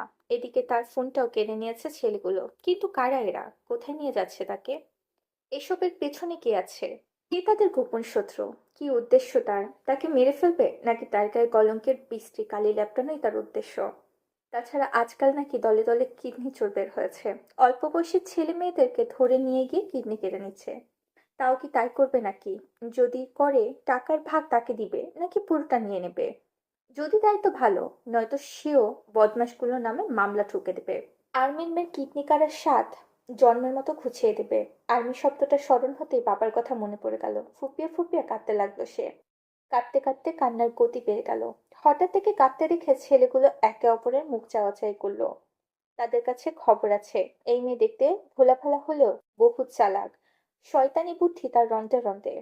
তাই ভুলেও এর অভিনয় গলা যাবে না। না, আবেগ দেখে মায়া করা যাবে। কেঁদে মরে গেলেও সান্ত্বনা দেওয়া যাবে না, কারণ কথার চক্করে ফেলে গোপন তথ্য নিয়ে নিতে পারে। এ কথা ভেবে তারা কেউ কথা বাড়ালো না, বরং নিজেরা নিজেরা গল্প করতে লাগলো। তারপর জ্যাম ছুটলে গাড়ি ছুটলো নির্জন রাস্তার পথ ধরে। এই রাস্তায় কেউ নেই দেখে শীতলের মুখ চোখ খুলে দেওয়া হলো। তাছাড়া পেয়ে সে উঠে বসলো। আশেপাশে তাকিয়ে বোঝার চেষ্টা করলো গাড়ি কোন দিকে যাচ্ছে, কিন্তু অন্ধকার জনমানব শূন্য রাস্তা দেখে ভয় চুপসে গেল। তাকে ভয় পেতে দেখে একটা ছেলে খ্যাঁক খ্যাঁক করে হেসে বলল, কিছু খাবেন আপু? আপনাদের বসের নাম কি? জানি না। যার হয়ে কাজ করছেন তার নাম জানেন না? না, টাকার বিনিময়ে কাজ করি। টাকা পেলে আর কোনো কিছু জানার আগ্রহ আসে না। আপনাদের স্যারকে ফোন দিয়ে বলুন আমি কথা বলবো। জায়গা মতো পৌঁছায়, শুধু কথা না, অনেক কিছুই করতে পারবেন। এ কথা বলে ছেলেটা শব্দ করে হাসতে লাগলো। তাকে দেখে হাসতে লাগলো সঙ্গের ছেলেগুলো। শীতল চোয়াল শক্ত করে তাকিয়ে রইল। মনে মনে কয়েক দফা গালি বর্ষণ করে চুপ করে বসে রইল। কাঁদতে লাগলো নীরবে নিঃশব্দে। কাঁদতে কাঁদতে কেন জানি তার বড়য়ের আচারের কথা মনে পড়ে গেল। ভাবলো এদের হাতে মারা গেলে আর আচার খাওয়া হবে না তার।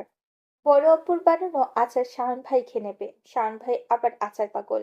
মেয়ে মানুষের মতো বাটি বাটি আচার খায় সে। আচ্ছা, শাওন ভাইয়ের যখন বিয়ে হবে, তার বউয়ের বাচ্চা হবে, তখন শাওন ভাই কি তার বউয়ের আচারে ভাগ বসাবে? কেড়ে করে নিজেই খেয়ে নিবে? নাকি মুখ ভর্তি আচার নিয়ে বলবে, বুঝলি শীতল, বাপ হচ্ছি, মুখে রুচি টুচি নেই, তাই আচার খাচ্ছি। এ কথা ভেবে খিলখিল করে হেসে ওঠে শীতল। ছেলেগুলো কথা থামিয়ে ঘুরে তাকায় তার দিকে। অদ্ভুত তো, মেয়েটার গায়ে জিন আছে নাকি? এই হাসে, এই কাঁদে। শীতল সিটে হেলান দিয়ে বসে কিছু একটা ভাবলো। জিভ দিয়ে ঠোঁট পিছিয়ে ভ্রু কুচকে একে একে সব ছেলেগুলোকে গুনে দেখলো। মোট 5 জন আছে গাড়িতে। একজন এক একটু পর কার সাথে যেন ফোনে কথা বলছে। একবার তার ছবি তুলে তাকে যেন পাঠালো সে। কয়েক মিনিটের মধ্যে পুনরায় কল এলে ছেলেটি রিসিভ করে। বিনয়ী ভাব কণ্ঠে ঠেলে বলে, ফেনী দিকে যাচ্ছে স্যার। তাহলে গাড়ি ঘোরাবো? গোডাউন কুমিল্লায়। জি জি, তাহলে কুমিল্লার দিকে এগাচ্ছি আমরা। শীতল তাদের কথা শুনলো। মস্তিষ্কে ধাক্কা দিল নানান চিন্তা। এদেরকে বিশ্বাস করে ভুল করে ফেলেছে। যেভাবেই হোক গাড়ি থামানোর ব্যবস্থা করতে হবে। বুদ্ধি খাটিয়ে শুদ্ধ সায়ন নয়তো বাবাকে একটা ক্লু পাঠাতে হবে। তার আগেই কথা বলে এদের মাথা খেতে হবে। ভয় পেলে চলবে না, বরং ভয় পেলে এরা লাই পাবে, মজা লুটবে। এ কথা ভেবে সে মন খারাপ দূর করে ঠোঁটে হাসি ফোটালো। তারপর কণ্ঠে মধু ঢেলে মিষ্টি করে রাখলো, ভাইজান। পাশে বসে ছেলেটা তাকালো। এ আবার কানে কম শোনে। মেয়ে মানুষের মিনমিনি সুরের কথা বুঝেও কম। না বুঝলে পুনরায় জিগাতে ইগোতে বাধে। যতই হোক, পুরুষ মানুষ বলে কথা, আত্মসম্মান বোধ থাকা জরুরি। শীতল তাকে কিছু বলছে বুঝতে পেরে সে পাশের জনকে গুতা মারলো। ইশারা করলো পাশে তাকাতে। পাশের জন তখন সবে মুখে পানি নিয়েছিল পান করার জন্য। হঠাৎই পেটে গুঁতা লাগায় মুখের পানি বেরিয়ে গেল। সে বিরক্ত হয়ে তাকালো কম শোনা ছেলেটার দিকে। তাকে তাকাতে দেখে ছেলেটা দাঁত বের করে হেসে শীতলকে দেখালো। ছেলেটার দৃষ্টি যেন বলে দিচ্ছে শীতলের উপর খুবই বিরক্ত, 2 থাপ্পড় দিতে পারলে শান্তি পেত। মেয়েটার চোখ মুখ খুলে দেওয়া হয়েছে অনেক আগে, অথচ মেয়েটা না কাঁদছে না চিৎকার করছে। চিৎকার করার অজুহাতে মারধর করতো না হয়, কিন্তু সে তো করছে না, বরং দেখে মনে হচ্ছে পিকনিকে যাচ্ছে সে। ভীষণ খুশি। তাকে রাগী দৃষ্টিতে তাকাতে দেখে শীতল পুনরায় ডাকলো। এবার ছেলেটি কর্কশ কণ্ঠে জবাব দিল, কিতা হইছে? শীতল ভ্রু কুচকালো। ইচ্ছে করলো মুখ বরাবর একটা ঘুষি মেরে বলতে, আমাকে কিডন্যাপ করে আমাকে বলছিস কিতা হইছে? হারামির দল, একবার ছাড়া পাই তোদের পেছনে লাল কাপড় বেঁধে শুদ্ধ সারের গুতা না খাওয়ালে আমার নাম শীতল না। তখন ভালো করে বুঝবি আমার আসলে কিতা হইছে। মনের কথা মুখ ফুটে বলা হলো না শীতলের। কোনো মতো কথা গেলে মুখ আতটুকি করে বসে রইল। তখন ড্রাইভারের পাশে বসা ছেলেটা হাসি মুখে শুধালো, কোনো সমস্যা আপু? শীতল সাহস পেল। বেঁধে রাখা হাতটা মুচড়ে করে বলল, এই ভাই, বড়ের আচার আছে আপনার কাছে? না নেই। নেই মানে? কেন নেই? এখন দিবে একটা গাট্টা। কিডন্যাপ করার সময় মনে ছিল না গাড়িতে উঠলে আমার বমি পায়, মাথা ঘুরায়, এখন দেই আপনার গায়ে হর হর করে বমি করে? মস্ত বড় ভুল হয়ে গেছে ম্যাডাম। পরের বার কিডন্যাপ করতে এলে আপনার জন্য বরের আচার নিয়ে আসবো, ঠিক আছে? ঠিক আছে, কিন্তু আমাকে নিয়ে যাচ্ছেনটা কোথায়? এক কাজ করুন, কক্সবাজার, রাঙামাটি নয়তো সাজেকে নিয়ে চলুন। জীবনে কখনো মন খুলে বেড়াতে পারলাম না, এই সুযোগে ঘুরে আসাও হবে। ম্যাডাম, আমরা আপনাকে কিডন্যাপ করেছি, হানিমুনে নিচ্ছি না। আপনাদের মতো পেট মোটা বয়রা টাকলা পোলাপানের সাথে আমি হানিমুনে যেতাম না। যা বলছি শুনুন, নয়তো আপনাদের মালিকের কাছে বিচার দেবো কিন্তু। আর বলেছি আপনাকে কুমিল্লা নিয়ে যেতে। কেন? রসমালাই খাওয়াতে? না, আপনাকে খেতে। আমাকে কেন খাবে? তার বাড়িতে মা বোন নেই? এগিয়ে তাদের খাক, অন্যের বোনের দিকে নজর কেন? একথা শুনে ছেলেটা চুপ হয়ে গেল। গাড়ি উঠা অব্দি বক বক করতেই আছে মেয়েটা। প্রশ্নের বহর থামছে না। কান মাথা সব ঝালাফালা করে দিল। শুধু বয়সের জন্য কিছু বলতে পারছে না, নয়তো এতক্ষণে জানের রফাদফা করে ফেলতো। ছেলেটা চুপ হয়ে গেছে দেখে শীতল কথা বাড়ালো না। কিছুক্ষণ পর নড়ে চড়ে বসলো। কিন্তু কতক্ষণ আর এভাবে বসে থাকা যায়? একদিক নিয়ে নিশ্চিন্ত, শুদ্ধ জেনেছে কিডন্যাপ হয়েছে। নিশ্চয় কোনো না কোনো পথ খুঁজে বের করবেই সে। তবে ফোন অন করার কথা বলেছিল শুদ্ধ, কিন্তু ছেলেগুলো তার ফোনটা কেড়ে বন্ধ করে দিয়েছে। ঘড়িতে কটা বাজে কে জানে। আম্মুরা বাসায় ফিরেছে। ওনারা বাসায় ফিরে তাকে না পেয়ে চিন্তা করছে নিশ্চয়ই। কান্নাকাটি শুরু করে দিয়েছে বোধহয়। এখন কি করবে সে, কিভাবে ছাড়া পাবে? রোজ পত্রিকা খুললেই দেখা যায় ধর্ষণের সংবাদ। তার সাথেও কি এমন কিছু ঘটবে? চৌধুরী বাড়ির সদস্যদের মাথা হেট হবে শুধু তার বোকামের কারণে? বড় আব্বু, মেজো আব্বু, আব্বু, শান ভাই, সুদ্ধ ভাই, তারা কি লজ্জায় পড়ে যাবে? তাদের সুখপূর্ণ জীবনে অসম্মানের তকমা লাগবে তার কারণে? বড় আম্মু, মেজো আম্মু, আম্মুরা কি তার জন্য কাঁদবে? শখ আপু, স্বর্ণ আপু, এরা কি মন খারাপ করবে নাকি খুশি হবে জ্বালাতন করার মানুষটা হারিয়ে গেলে? এসব ভেবে তার গলা শুকিয়ে এলো। কণ্ঠ রোধ হয়ে এলো বুক চাপা কান্নায়। ভয়ে কাঁপতে লাগলো সে। নির্জন রাস্তায় তার উপর এতগুলো ছেলে। সিটে হেলান দিয়ে চোখ বন্ধ করে বসে রইল শীতল। না, একটু খাওয়া দরকার। ছেলেগুলোকে বলল পানি খাবে, তাকে পানি খাওয়াতে হলো। কিছুক্ষণ পর বলল ক্ষুধা পেয়েছে, তাকে খাবার দেওয়া হলো। অথচ খাবার গলা দিয়ে নামছে না। মানুষ ভয় পেলে কিংবা টেনশন করলে বুঝি এমনই হয়। ফোনটা এখনো বন্ধ হয়ে পড়ে আছে। শীতলের জানা মতে ফোন বন্ধ থাকলে লোকেশন ট্র্যাক করা যায় না। লোকেশন ট্র্যাক না করলে তার খোঁজ করতে পারবে না শুদ্ধ। তাই মনে মনে কিছু একটা ভেবে বলল, এভাবে সময় কাটছে না, ফোনটা দিলে রিলস দেখলে সময় কাটতো। সে কথা শুনে অতিষ্ঠ হয়ে একজোর সজোরে থাপ্পড় বসিয়ে দিল তার দুই গালে। দাঁতের সাথে ঠোঁট লেগে রক্ত বের হলো। পুরুষালী শক্ত হাতের থাপ্পড় গালে 5 আঙ্গুলের দাগ করে বসলো। শীতল হতবাক হয়ে তাকিয়ে রইল ছেলেটার দিকে। অকারণে মারার জন্য খুব রাগ হলো তার। সে এক পা তুলে আচমকা লাথি বসালো ছেলেটার প্যান্ট বরাবর। তার এমন কাণ্ডে পাশের ছেলেটা এবার রেগে আরেকটা থাপ্পড় বসিয়ে হিজাব টেনে খুলে ফেললো। এক হাতে নাক চেপে ধরে আর এক হাতে শক্ত করে চেপে ধরলো শীতলের গলা। নিঃশ্বাস নিতে না পেরে শীতল কাটা মুরগির মতো ছটফট করতে লাগলো। হাত পা ছুটেও ছেলেটাকে ছাড়াতে পারলো না। এবার প্রাণটা বুঝি যায় যায়। এতক্ষণ ভয় দূর করতে বকবক করছিল শীতল, বোঝাতে চেয়েছিল সে ভয় পাচ্ছে না, স্বাভাবিক আছে। আসলে তাই। এতগুলো ছেলের মাঝে স্বাভাবিক থাকা যায়? থাকা কি সম্ভব? এদিকে তার বকবকানিতে অতিষ্ঠ হয়ে অন্য ছেলেগুলো থামানো দূর এগিয়ে এলো না, বরং দেখলো এবং হাসলো। পরে শীতলের চোখ জোড়া উল্টে আসলে তারা ছেলেটাকে কোনো মতে সরালো। তবে ছেলেটা সরার আগে শীতলের বুকে সজোরে একটা লাথি বসালো। লাথিটা লেগেছে হাত বরাবর। এই বুঝি প্রাণটা বেরিয়ে এলো। জন্মের পর গায়ে ফুলের টোকা না পড়া মেয়েটা অসহ্য যন্ত্রণায় গুমড়ে উঠল। তার হাত পাও ধীরে ধীরে শীতল হয়ে এলো। চোখে নামলো গাঢ় অন্ধকার। কানে বাজলো প্রাণপ্রিয় বাবার আতুরে ডাক, মা শীতল, কই তুমি মা? শীতল ছোট থেকে অতিরিক্ত চঞ্চল এবং বাঁচা, দুষ্ট বুদ্ধির অধিকারিণী। তবে সে যতই চঞ্চল হোক, দুষ্টুমি করুক, কেউ তাকে এভাবে মারেনি। সারাফত চৌধুরীর কারণে মারার সাহস করেনি। শুধু মাঝে মাঝে মার খেত শুদ্ধর হাতে, তাও তার অপকর্মের কারণে। এজন্য শুদ্ধকে পাষাণ উপাধি দিয়েছে। তবে আজ বুঝলো, শুদ্ধ পাই মারলেও রয়ে সয়ে ধৈর্য ক্ষমতা বুঝেই মারত। আর এরা, তবে বলতেই হয়, শুদ্ধ ভাই আর এদের মাঝে অনেক তফাৎ, আকাশ পাতাল তফাৎ। শীতল জ্ঞান হারালো। অচেতন শীতলের মাথাটা ধাক্কা খেলো গাড়ির কাছের সাথে। হঠাৎ গাড়ি ব্রেক কষায় আবার গিয়ে ধাক্কা খেলো সামনের সিটে। তবুও ছেলেগুলো দেখেও দেখলো না। বিরক্ত মুখে ফোনে ব্যস্ত হয়ে পড়ল। অন্যের বাড়ির মেয়ে মরুক বাচুক, যা ইচ্ছে করুক, তাতে তাদের কি? অগত্যায় 3 চৌধুরীর এক কলিজা অনাদরে পড়ে রইল সিটের উপর। 3 মায়ের আদুরে রাজকন্যাটা আঘাত পেয়ে কপাল ফুলে কাল সিটে পড়ে গেল। 4 ভাই বোনের সবচেয়ে চঞ্চল বাচাল বোনটিকে কথা বলার দায়ে শক্ত হাতে আঘাত করা হয়েছে। তার ঠোঁট কেটে রক্ত গড়ছে। গলা চেপে ধরায় গলায় দাগ বসে গেছে। কেউ জানলেও না, কেউ দেখলেও না চৌধুরী বাড়ির আথুরে কন্যার বর্তমান হাল। কিছুদিনের জন্য দেশ ছেড়েছে শুদ্ধ।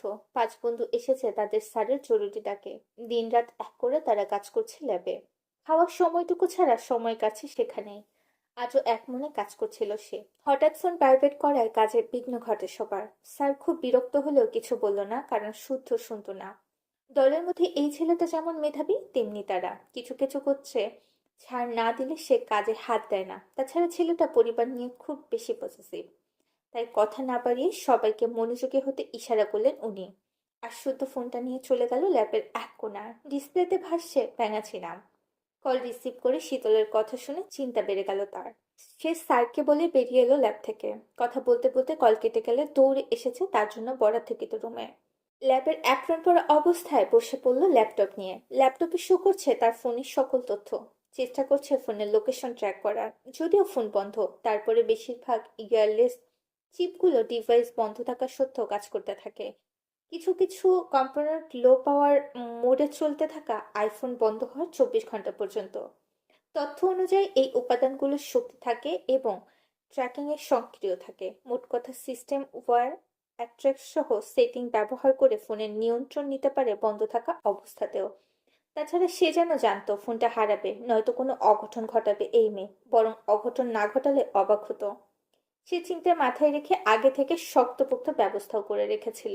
কিছুক্ষণ চেষ্টা চালানোর পর সে সফল হলো। ফোনের লাস্ট লোকেশন শো করছে ঢাকাতে এবং সেটা যাচ্ছে ফেনীর দিকে। শুধু ল্যাপটপে দৃষ্টি রেখে কল করলো শাহাদাত চৌধুরীকে। জানালো ঘটে যাওয়া পুরো ঘটনা। শাহাদাত চৌধুরী ঠান্ডা মাথায় পুরো ঘটনা শুনলো, ভাবলুন। তারপর জানালো সেনাবাহিনী ক্যাম্পের ঊর্ধ্বতন কর্মকর্তাকে। আধা ঘন্টার মধ্যে ফেনীর রাস্তা ব্লক করার ব্যবস্থা করা হলো। পুলিশও নেমে গেল রাস্তায়।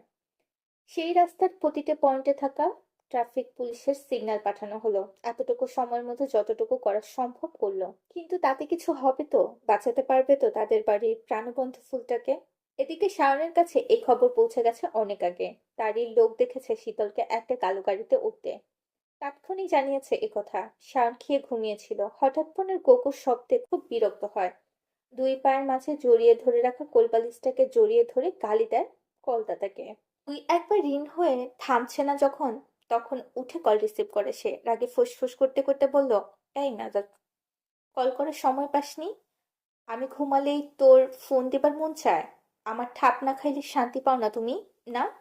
আসো শালা, আগে তোমার মনের শখ মিটায়। ভুল হয়েছে ভাই, একখানা কথা জানার লিগা ফোন দিছি ভাই, পরে জানা যাইতো না? তোর ফাকিং কথা। ঢাকা মেট্রো গ 5252-1, এটা আপনাদের গাড়ির নাম্বার? গাড়ির রং কালো। একথা শুনে শায়নের ঘুম ছেড়ে গেল। তার মা চাচিরা বাইরে গেছে, তাদের কিছু হলো না তো? আজম হঠাৎ করে গাড়ির কথা জানতে চাচ্ছে কেন? একথা মস্তিষ্ক টোকা মারতেই তার ভ্রু কুঁচকে গেল। সোজা হয়ে দাঁড়িয়ে মনে করলো তাদের বাড়ির সব গাড়িগুলোর নাম্বার এই নাম্বারের গাড়ি তাদের নেই। তাই সে বলল, কাহিনী কি আজম, গাড়ির নাম্বার জিগালি কেন? শীতলাপু কিছুক্ষণ আগে কালো একটা গাড়িতে উঠেছে, সঙ্গে ছিল 5টা ছেলে। তবে তাদের দেখে মনে হলো আমাদের এরিয়ার ছেলে না তারা। গাড়ি ফলো করতে থাক, আসছি আমি। ভুলেও গাড়িটা যেন চোখের আড়াল না হয়। ঠিক আছে ভাই। তারপর থেকে আজম নামের ছেলে সহ কয়জন গাড়িটাকে ফলো করছে। শীতলের গাড়ির পেছনে রয়েছে তাদের গাড়িটা, কিন্তু দুর্ভাগ্যবশত সেই মুহূর্তে আজমদের গাড়িটার টায়ার পাংচার হয়ে যায়। চোখের পলকে তারা হারিয়ে ফেলে শীতলদের গাড়ি। নিখোঁজ হয় শীতল। তাকে খুঁজতে উঠে পড়ে লেগেছে তার বাপ ভাইরা সবাই। একথা শুনে ইয়াসির হু হু করে হাসলো। তারপর অর্থনগ্ন শরীর বিছানায় হেডবোটে হেলান দিয়ে বসলো। হাত বাড়িয়ে সিগারেট নিয়ে সিগারেটের ধোঁয়া উড়াতে উড়াতে কল করলো কিডন্যাপারদের একজনকে। বলল, মেয়েটা কই? গাড়িতেই আছে। কিছু করিসনি তো তাকে? না স্যার। আমার খাবার সে, ভুলেও টাচ করবি না ওকে। জি স্যার। ওর ফোন আর ওকে গাড়িতে রেখে পালা দেখি এবার। কেন স্যার, কুমিল্লা যাব না?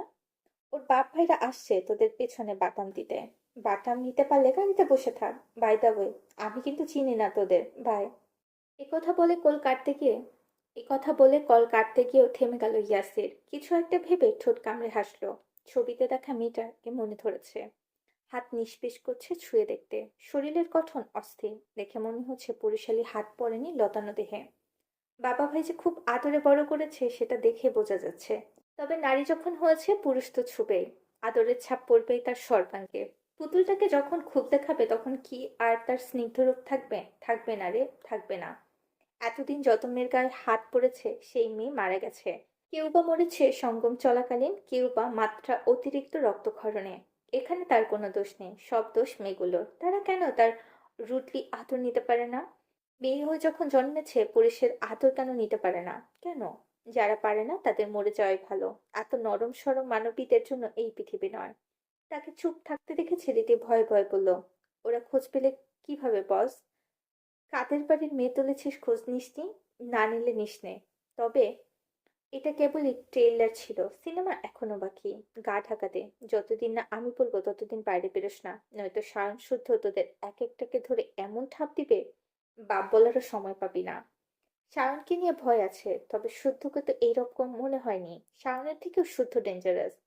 শাওন প্রকাশ্যে খেলে আর শুদ্ধ চাল বুঝে দান ফেলে। মাদারচুদ এক একটা চিজ বটে। কথার কথা এক কথা, আমরা ফেঁসে যাবো না তো বস? আমি কি করে বলবো? ফাঁসবি নাকি কি করবি তোরা জানিস। তবে হ্যাঁ, আমার সাথে চালাকি করতে যাস না, চালাকি তোদের পেছন দিয়ে ভরে দেবো। আউচ করারও সময় দেবো না। মনে রাখিস, আমি এসবে দারুণ এক্সপার্ট। একথা বলে ইয়াসির কল কেটে দিল। ছেলেগুলো একে অপরের দিকে তাকিয়ে চিন্তিত হয়। তাদের দিয়ে কাজ করিয়ে ফাঁকতালে নিজেরাই কেটে পড়েছে। আবার শীতল কণ্ঠে থ্রেড দিয়েছে নাম না বলার জন্য। এই লোক ঠান্ডা মাথার খুনি, প্রথমে বুঝতে পারেনি, বোঝার উপায় নেই, কারণ এই লোক ডিলার না। তাদের সাথে ডিল করেছে অন্য কেউ। অন্য কেউ সেই মানুষটা চেনে না। মোট কথা টাকার পোকা তারা। যার থেকে টাকা পায় তার হয়ে কাজ করে। তাছাড়া কিডন্যাপ কেস এই প্রথমবার তাও নয়। পূর্বেও বহুজনকে করেছে। হাত পা লুলা করে বাড়ির সামনে ফেলে এসেছে, কাউকে মেরে গুম করে দিয়েছে, কাউকে বা টাকার বিনিময়ে প্রাণ ভিক্ষা দিয়েছে। এসব কাজ বহুবার করেছে বলে চৌধুরীর বাড়ির মেয়ে তুলতে এত কিছু ভাবেনি। এখন মনে হচ্ছে এবার চাইলে ভুল করে ফেলেছে। তাদের খোঁজ নেওয়া উচিত ছিল। সায়ন পশু কুরবানি করার মতো করেই মানুষ জবাই করে। শুদ্ধ নাকি কম না। এমন ভয়ঙ্কর ভাইদের আদরে বোনকে তুলে আনা উচিত হয়নি। এখন নিজেরাই না মারা পড়ে। নিজেদের অভিজ্ঞতা থেকে বুঝছে বড়লোকরা গিরগিটি হয়, সময়ে সময়ে রং বদলায়। ইয়ারসিদদের মতো নির্মুখারাম টাইপের হয়।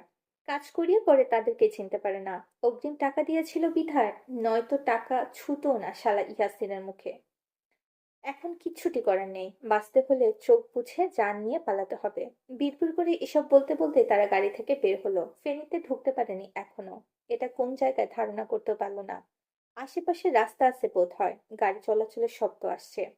পাঁচজন গাড়ি থেকে নেমে তাকালো অবচেতন শীতলের দিকে। থাপ্পড়ের আঘাতে মেয়েটার ঠোঁট থেকে রক্ত বের হচ্ছে। কপালে কালশিটে, ফর্সা দুই গালে থাপ্পড়ের দাগ। দলের ছেলেগুলো একজন শীতলকে পরখ করে দাঁত বের করে হেসে বলল, মাম্মা, ভাইয়া কিন্তু বহুত সুন্দরী।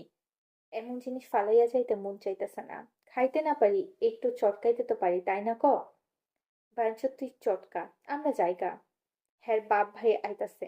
হ্যার ভাইরা তো চিনো না শালা, যেই জল্লাদ, চোখের পলকে কল্লা কাটে। আর কল্লা ও কাইটটা তোর মায়ের তবারক হিসাবে পাঠায় দেবে নে। সব চাই না হ্যার বন্ডে উঠাইছিলি কেন তাহলে? তার কথায় আইসা এখন দেখি সত্যি সত্যি মরতে হইব বাল। আমিও জানতাম না রে, পরে জানছি। তাই হ্যার বড় ভাইয়ের রেকর্ড ভালো না, বহুত ডেঞ্জারাস আছে। হাতে পারলে জান শেষ। মামা হাঁটন ধর, বাচ্চা থাকলে মেলা মাইয়া পাবি। এ কথা বলে থামতে খেয়াল করলো আরেকজন শীতলের আইফোন ধরে নেড়েচেড়ে দেখছে। চোখে লোবাতর দৃষ্টি। একদম নিউ ফোন। মাইয়ার বাপে বোধ হয় মেলা বড় লোক, না হলে এইটুকু মাইয়ারে কেন আইফোন দেয়? তাও মেলা দিনের শখ একটা আইফোন কিনার। আইফোনে যে ছবি আসে না, পুরাই অস্থির। ওর মনের অবস্থা বসে পাশের জন ফোনটা ছো মেরে কেড়ে নিল। তারপর গাড়ি থেকে স্যানিটাইজার নিয়ে রুমালে মাখলো। তারপর রুমাল দিয়ে ফোনটা ভালো করে মুছে অন করে ছুঁড়ে মারলো শীতলের দিকে। তখনই ফোনটার আলো জ্বলে উঠলো। একের পর এক ফোন কল আসতে থাকতো। কখনো বাবা, মা, শাওন ভাই, বড় আব্বু, সব থেকে বেশি কল এলো বিশুদ্ধ পুরুষ নামে সেভ করা নাম্বারটি থেকে। কলের বহর দেখে তারা বুঝে নিল এই নাম্বার ট্র্যাক করা হচ্ছে বা হতে পারে। একথা স্মরণে আসতেই তারা একে অন্যের দিকে তাকিয়ে প্রাণপণে ছুটতে শুরু করলো। পাঁচজন ছেলে ছুটতে ছুটতে আধারে মিলিয়ে গেল। আর অবচেতন শীতল সেভাবে পড়ে রইল। একটা কালো বিড়াল এসে ঘুরঘুর করে গেল। দেখে গেল কারো বুকের ধন জ্ঞান হারিয়ে অন্ধকারে পড়ে আছে। এদিকে মেয়ের চিন্তায় সিমিন চৌধুরী প্রেশার বেড়ে গেছে। কোনোভাবে প্রেশার কমছে না। অসহায় সুরে কেঁদেই যাচ্ছে আর দোষারোপ করছে নিজেকে। কেন মেয়েটাকে সঙ্গে নিলেন না? কেন কোচিং এ যেতে বারণ করলেন না? কোথায় গেল মেয়েটা? কে নিয়ে গেল ওনার জান পাখিকে? তারা কি কিছু খেতে দিয়েছে? কিছু নাকি কষ্ট দিয়েছে? এভাবে একের পর এক বিলাপ করে যাচ্ছে। ওনাকে কোনো মতে থামাতে না পেরে সব পরপর দুটো ইঞ্জেকশন পুশ করে দিল। সিমিন চৌধুরী ধীরে ধীরে থেমে গেলেন। কিছুক্ষণ পর প্রেশার কন্ট্রোলে এলে ওনার চোখেও ঘুম নেমে এলো। বাড়ির সকলে তখন চিন্তিত এবং অস্থির। বাঁচান মেয়েটা ঘন্টাখানিক হলো বাসায় নেই। তাদের বাড়িটা যেন থমকে গেছে। প্রায় 2.5 ঘন্টা পর একটা গাড়ি এসে থামলো শীতলের গাড়ির পেছনে। লোকেশন এখানেই শো করছে, অর্থাৎ শীতলের ফোনটা এখানেই আছে। সায়ন কুমুরি পিস্তল গুজে গাড়ি থেকে নামলো। এক একটাকে যদি ধরতে পারে জান খুবলে খাবে। কত বড় কলিজা ওজন করে দেখবে। গজগজ করতে করতে সে খেয়াল করলো পুরো জায়গাটা ঘুটঘুটে অন্ধকার, লোকশূন্য এরিয়া। শীতল ছোট থেকে অন্ধকারে থাকতে পারে না। অন্ধকারে ফোবিয়া আছে তার। সে ফোনের ফ্ল্যাশ অন করে গেল গাড়িটার কাছে। আশেপাশে কেউ নেই। ঝোপের ঝাড়ে ঝিঁঝি ডাকছে। গাড়ির দরজা খোলা, হাতের পিস্তল নিয়ে দরজা খুলতে গিয়ে ভেতরে তাকিয়ে বুকটা ছলক করে উঠল তার। আদরের বোনের এই অবস্থা দেখে হতবাক হয়ে গেল সে। ছুটে গিয়ে বুকে আগলে নিল শীতলকে। গাল চাপড়ে আদরের সুরে ডাকতে লাগলো, শীতল বোন আমার, এই জান বাচ্চা, তাকা তাকা আমার দিকে। বোন, শুনতে পাচ্ছিস? বোন চোখ খোল, ভাইয়া এসে গেছি, ভয় নেই। শীতলের কোনো সাড়া নেই। শাওনিবার চেঁচিয়ে আচমকে বলল, গাড়ি থেকে তাড়াতাড়ি পানি আনতো। আজব পানি নিয়ে এসে পানির ঝাপটা দিল। এবারও ব্যর্থ। ফোনের আলোতে আঘাতের চিহ্ন নজর এড়ালো না তার। যখন আজম আমতা আমতা করে বলল, ভাই আপুরে হাসপাতালে নিয়ে যাওয়া লাগবো। খানকির পোলাগো বিশ্বাস নাই, হ্যাঁ আপুর কিছু খাওয়াইতেও পারে। দেরি করা যাইবো না, চলেন উঠেন জায়গা। হুম হুম, চল চল, তাই কর।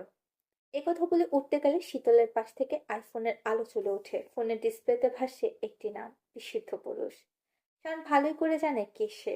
কলের বহর দেখে বুঝতে বাকি রইল না অপর পাশের মানুষটির অস্থিরতা, বিচলিত এবং চিন্তিত।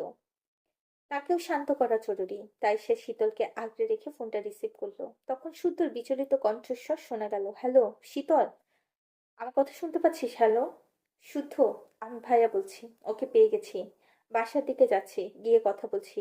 ও ঠিক আছে ভাইয়া? হুম, সত্যি ঠিক আছে, ওকে ফোনটা দাও, সেন্সলেস। এ কথা শুনে শুধু চুপ হয়ে গেল। এরপর থমথমে গলায় বলল, সেন্সেলে পোর্ট্রেট আর্টিস্টকে কেজ করাবে। ৫-১০ যতজনই হোক তোমার বোনকে বলবে তাদের মুখ হয় মনে করে আর্টিস্টকে জানাতে, আমার স্কেচ চাই মানে চাই। ওর শরীরে আঘাতের চিহ্ন থাকলে বাড়ির দিকে যাওয়ার দরকার নেই। আপাতত ফুপির বাসায় যাও। ফুপিকে আমি জানিয়ে রাখছি। রিল্যাক্স ভাই, দেখে মনে হচ্ছে ওরকম কিছু ঘটেনি, ভয়েস সেন্সলেস বোধ হয়। আপাতত হাসপাতালের দিকে যাচ্ছি, রাখছি। একথা বলে শান্ত ফোন কেটে ফোনটা পকেটে রাখলো। শীতলকে কোলে নিয়ে বের করলো গাড়ি থেকে। তার গাড়িতে বসে আজমকে বলল গাড়ির জোরে টান দিতে। আজম সাহানের কথা মতো তাই করলো। শাহান তখনও শীতলের জ্ঞান ফেরানে মুখে পানি দিচ্ছে, কখনো ডাকছে। না, কিছুতেই কিছু হচ্ছে না। তখন মনে হলো বাড়িতে খবরটা জানানো দরকার, খুব টেনশনে আছে সবাই। তাই সে স্বর্ণকে অল্প কথায় মেসেজ করে জানিয়ে দিল। তারপর ছুটলো আশেপাশের কোনো হাসপাতালে। শীতলের আগে জ্ঞান ফেরানো দরকার। এদিকে শাওনের কথায় শুদ্ধের বুক থেকে যেন পাথর নেমে গেল। ধপ করে বসলো বিছানায়। গা ঘেমে একাকার অবস্থা। পরনের অ্যাপ্রন খুলে বিছানায় শুয়ে পড়ল। কিছুক্ষণ সেভাবে শুয়ে থেকে বুকের পা পাশে হাত বুলিয়ে বুক ভরে শ্বাস নিল। এতক্ষণ দমটা বুঝে গলায় আটকে ছিল। তবে ঘটনাখানা স্বাভাবিকভাবে নিতে পারল না। কেন জানি তার মনে হচ্ছে কেউ ইচ্ছে করে কাজটা করলো। সংকেত নতুবা সতর্ক বার্তা দিচ্ছে। কিডন্যাপ করে নির্জন রাস্তায় নিয়ে গিয়ে ফোন অন করে রাখার ব্যাপারটা আরো বেশি অস্বাভাবিক লাগছে। এটাও তো দেখতে হবে কার কলিজার বার চড়েছে যে চৌধুরী বাড়ির মেয়ের দিকে হাত বাড়ায়। কে? ব্যাপারটা ছোট করে দেখলে হবে না, নিশ্চয়ই এর পেছনে কেউ আছে। তবে সে কে? কি বা তার উদ্দেশ্য?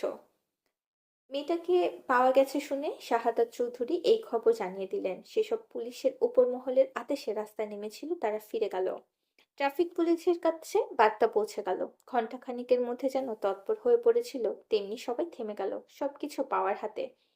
পাওয়ার থাকলে সব সম্ভব। সব। যেখানে থানায় গেলে ২৪ ঘন্টার আগে মিসিং কেস নেয় না, সেখানে ১ ঘন্টার মধ্যে ঢাকা থেকে ফেনীর রাস্তা ব্লক করে ফেলেছে ট্রাফিক পুলিশ। শাওনের অবস্থান জেনে উনিও ছুটলেন আদরের মেয়ের কাছে। শাওন ততক্ষণে শীতলকে একটা হাসপাতালে নিয়ে এসেছে। তাকে চিকিৎসা দেওয়া হচ্ছে। রেপ কেস ভেবে ডাক্তাররা প্রথমে হাত দিতে চাচ্ছিলেন না। পরে ডাক্তারকে বোঝানো হয়েছে পারিবারিক ক্ষোভ মিটাতে কিডন্যাপ করা হয়েছে, রেপ কেস না। রাগের মাথায় আঘাত করা হয়েছে। ডাক্তার আরো কিছু বলতেন, কিন্তু শাহাদাত চৌধুরীর পরিচয় পেয়ে থেমে গেলেন। দ্রুত সেবা প্রদানের ৮ ঘন্টা পর শীতলের জ্ঞান ফিরল। নিজেকে পেল হাসপাতালের বিছানায়। উঠতে গেলে হাতে টান খেলো। বাঁ হাতে স্যালাইন চলছে। সে চোখ ঘুরিয়ে দেখলো পুরো কেবিন। কে আনলো এখানে? আর ছেলেগুলো কই? ফোনটাও বা কই? ফোন হারালে শুদ্ধ আত্মরা কবরে দেবে। অনেক কেঁদে কেটে ফোনটা হাতিয়েছিল সে। আশেপাশে তাকিয়ে ফোন না পেয়ে নাক টেনে কাঁদতে লাগলো। শরীরের আঘাতের চেয়ে তার ফোন হারানোর যন্ত্রণা সবচেয়ে বেশি। আঘাতের ব্যথা মেডিসিন দিলে সেরে যাবে, কিন্তু ফোন হারালে শুদ্ধর খোঁচা মার্কা আজীবন শুনতে হবে। ছোটবেলায় অবুঝ শিশু ছিল, তখন কোলে হিসু করে দিত। এই নিয়ে এখনো কথা শুনতে হয়। এখন বড়বেলা, এবার আর রক্ষে থাকবে না। শান কি ভেবে কেবিনে উঁকি মেরে দেখে শীতল কাছে। বোন কাছে দেখে হন্তদন্ত হয়ে কেবিনে ঢুকলো সে। ব্যথা বেড়েছে নাকি কাউকে না দেখে ভয় কাছে? আগে মেয়েটাকে স্বাভাবিক করতে হবে, কথা বলে ভয় কাটাতে হবে। তাই সে গাল ভরে হেসে বলল, কিরে ছুটকি, কাঁদছিস কেন? ক্ষুধা পেয়েছে? আমার ফোন কোথায় শাওন ভাই? আমার কাছে। কই দেখি। উফ, বাঁচলাম। না হলে শুদ্ধ ভাই আমাকে মেরে আত্মহত্যা করে দিত। কি আশ্চর্য! তুই এতক্ষণ ফোনের জন্য কাঁদছিলি? হুম। একথা শুনে শাওনের হাসি পেলেও নিজেকে সামনে নিল। তার পকেট থেকে ফোন বের করে শীতলের হাতে দিল। ফোন পেয়ে শীতল কল দিল শুদ্ধকে। শুদ্ধ যেন এই কলের আশাতেই এতক্ষণ। চট করে কল রিসিভ করে দেখতে পেল শীতলের মুখ।